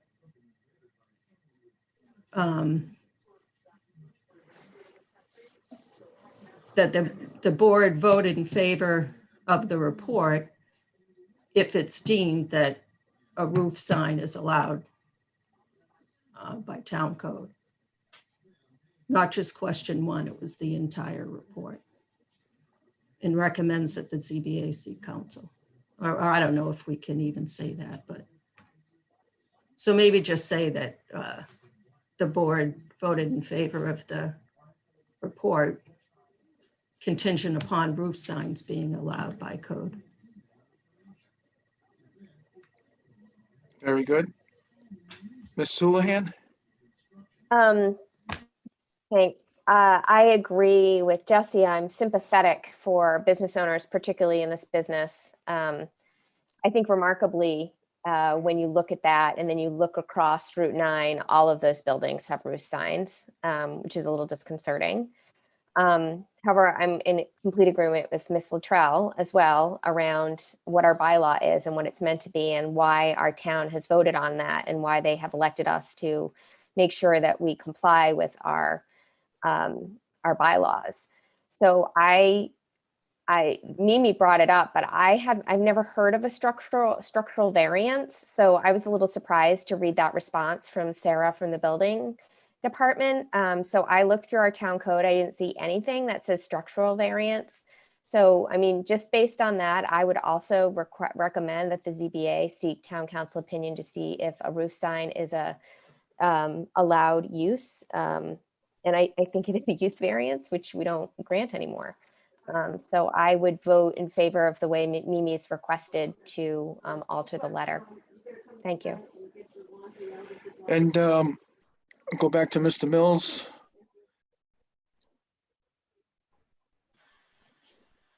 Your question?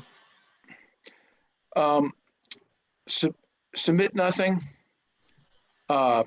Submit this as written. Submit this report, revising it to what Mrs. Luttrell recommended. Yeah, I think we can add what Ms. Luttrell recommended. I'm with Marnie in terms of, right across the street, there are 3 other ones. So if, and very sympathetic to what the business owners are going through in town now, especially one that's, selling food. So I'm in favor of sending the report with the caveat as the Ms. Luttrell has recommended. And Jesse?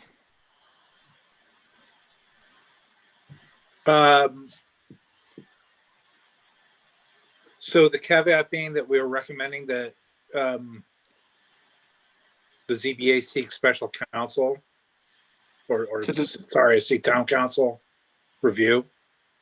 Yeah, to determine if the sign is lawful. Okay. Again, this is a report that's required by the code. The ZBA can follow it to the T. They can adjust their thinking based on what we submitted. They could ignore it. We're not approving the sign.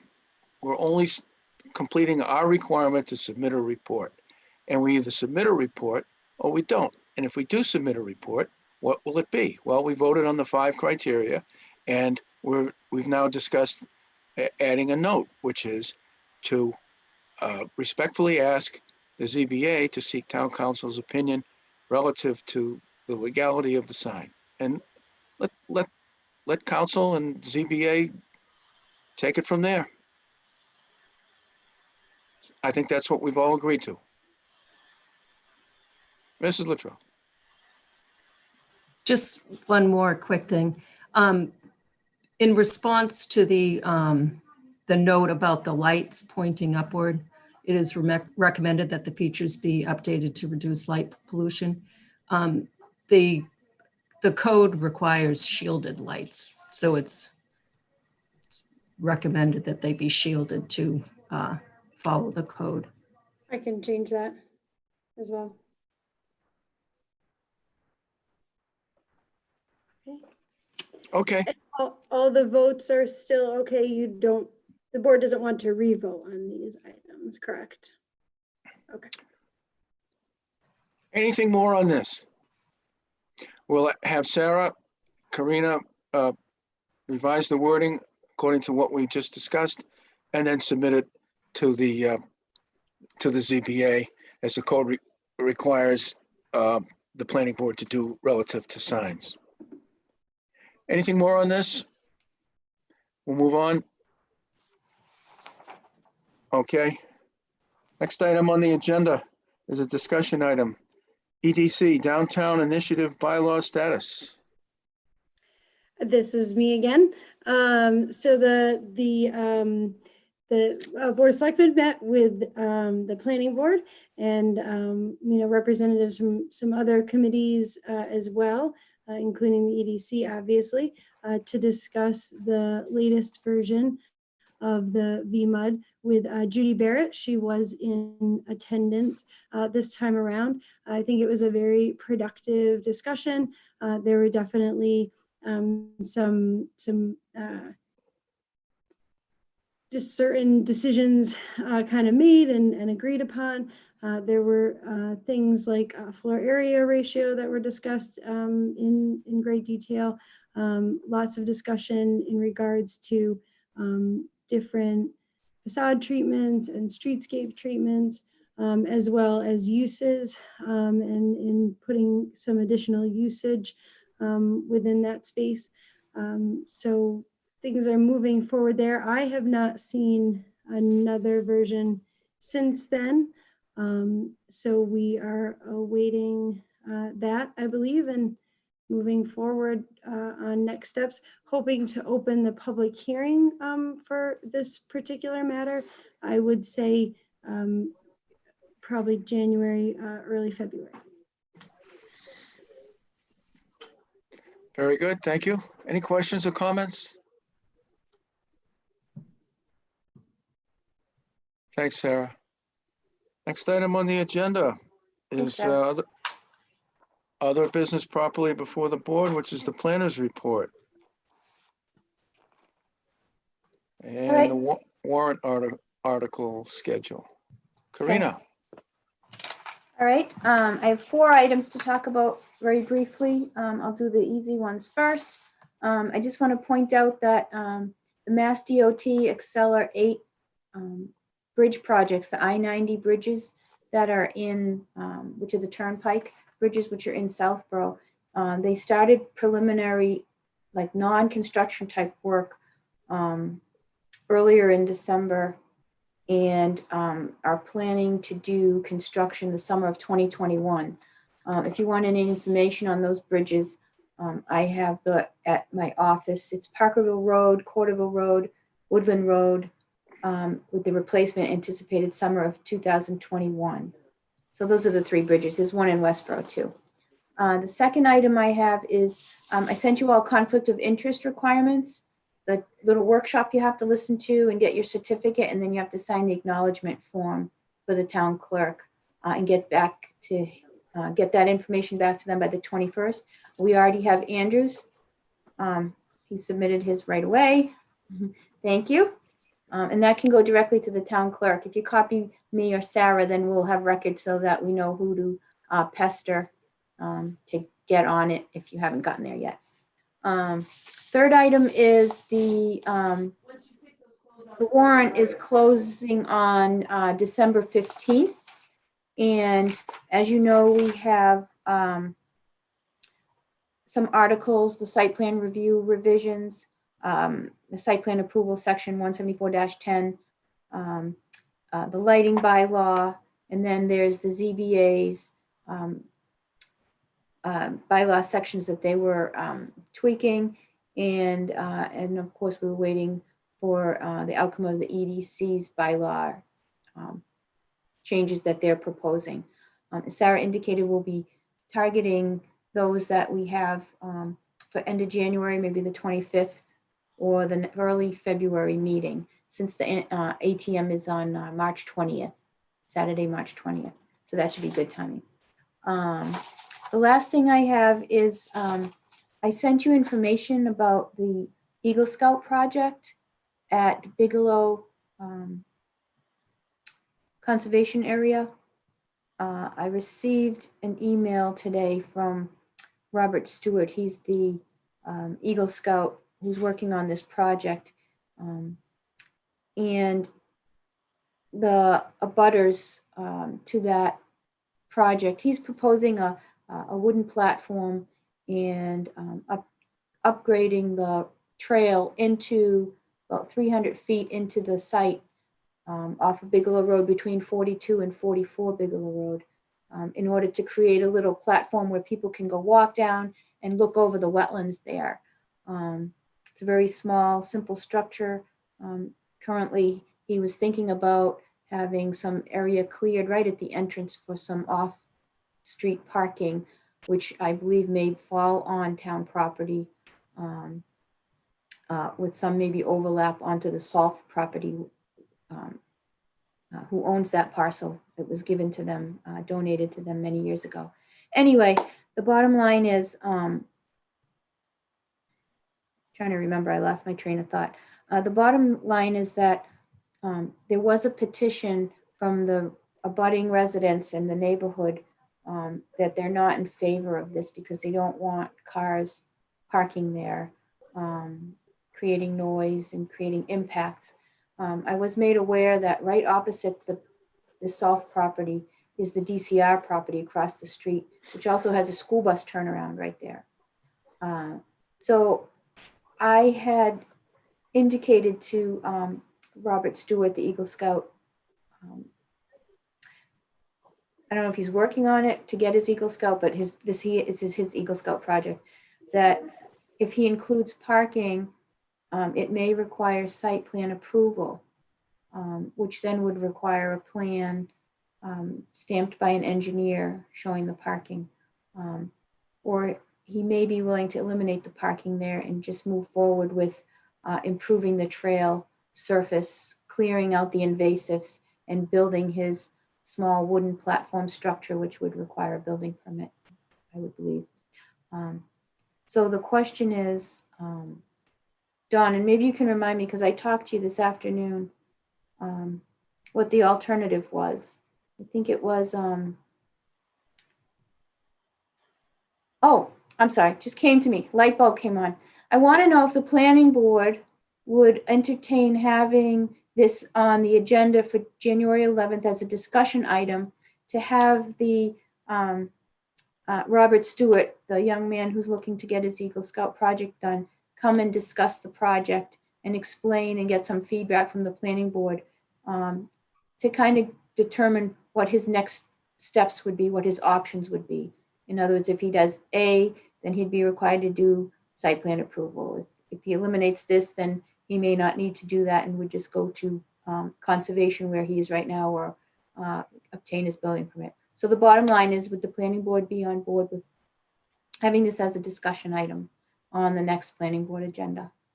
It would also include most likely the public attending from the neighborhood petition, who would give their side of the story as well. Don, I can't hear you. Oh, yeah, sorry. Yeah, I'm in favor of that. Karina and I, we discussed that this afternoon. It's beneficial, the planning board, to be the platform for having the Eagle Scout proponent get his message out, present it. You saw the package in our packet of a very well prepared presentation. So I would welcome it. And then that would also give the public, the neighbors, an opportunity to have a look at it and speak. And experience for the young man to see what a planning board meeting is like and how he would present and whatever, speak to it. It'll probably change his life. I know. So, okay with the board to put it on the agenda? I'd be in favor of that. Okay. And if he can't make the next meeting, I'll offer up the following meeting, if whatever is available that he can attend. I just had a quick clarifying question. Have you had a chance to speak with this gentleman, Karina? Like, to let him know that these are all the potential, like, expensive things that would need to be undertaken? And does he have like backup plans? Because I don't know, I look at a very, you know, an orchestrated petition that the neighborhood signed off on. It's pretty compelling, that says, you know, we really don't want this. And I understand he's put a really good presentation together, but like, I want to be mindful of both our time and his time, just to make sure, if you've already shared kind of what are the potential implications of decisions that he makes. I did on a bird's eye level, indicating that he would potentially be required depending on what he's proposing. If he's officially proposing parking, if it is required for that use, which is the building commissioner's interpretation of what the code requires for parking there, then you know, it would trigger a little bit more extensive involvement with some additional costs. So I didn't talk to him specifically, just kind of generically, and he's been talking to other departments. He may be, I believe he's willing to not have any parking assigned there, which would change potentially his path to achieving this project. It may just be for, you know, bikers or walkers who like attend or go to any of the other trails in town. We have many. We're starting to drift away from Oh yeah, sorry. putting it on the agenda as opposed to actually discussing it. And this is not on our agenda tonight. No, to just get for into the administration. details.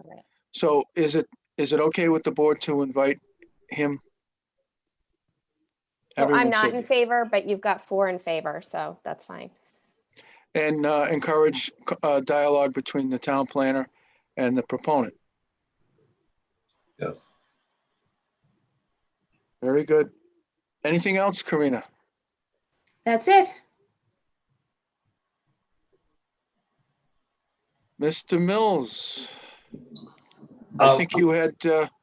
We got through all the minutes, correct? Correct. Oh, then I'd like to make a motion that we mandate that the entire planning board, specifically Karina, Sarah, and Kate, and the rest of us members, have a very Merry Christmas and a Happy New Year. Second. Motion's been made and seconded. Any discussion? I miss seeing you guys all in person. I get to see Jesse once in a while, and you know, I go in and see Karina and Sarah, and but, I saw Don when he was driving around, I think before the snow, but it's hopefully this coming year we'll be back in our normal seats. Yeah, I can't believe Christmas is next week. Oh my gosh. It dawned on me today. I mean, I didn't even decorate my tree yet. You got a tree.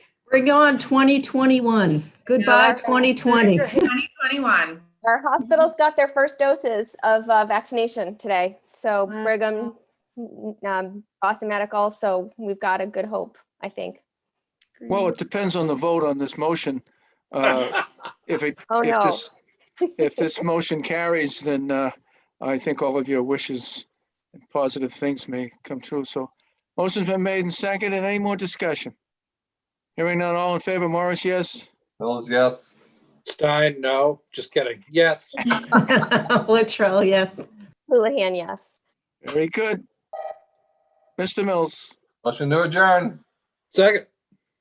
Motion's been made and seconded to adjourn. Any discussion? Other than thanking Kate again. We're under 3 hours, Kate. I know. I appreciate Pretty I good. see your smile. That's good. Under 2.5 hours. Motion's been made and seconded. Any more discussion? I have one last thing. I want to hope Sam has a Merry Christmas too. I know he's almost a de facto member of the planning board. He is here. I saw him out there before. Is he still out there? He is. Yes. Yeah. Merry Christmas, Sam, and Happy New Year. Yes, I also want to have the discussion point that we were extremely efficient tonight and got through 3 public hearings, including 2 votes, Yay. which is just an extraordinary job by the planning team. Good Thank you team. all. It's a team. Okay, motion's been made and welcome. seconded to adjourn. Any more discussion? Hearing none, all in favor, Morris, yes? Mills, yes. Stein, yes? Latrell, yes. Happy Houlihan. holidays, everyone. Happy Julian, yes. holidays. Merry Christmas. Thank you. Happy New Thank you Year. all. See Thank you you soon. all. Good to see you. Bye now. Thanks, Sarah, Kate, Oh, you're welcome. Mimi. I'm finally Thanks, caught up. Done. everybody. It was a Take good care. goal. Have a good night.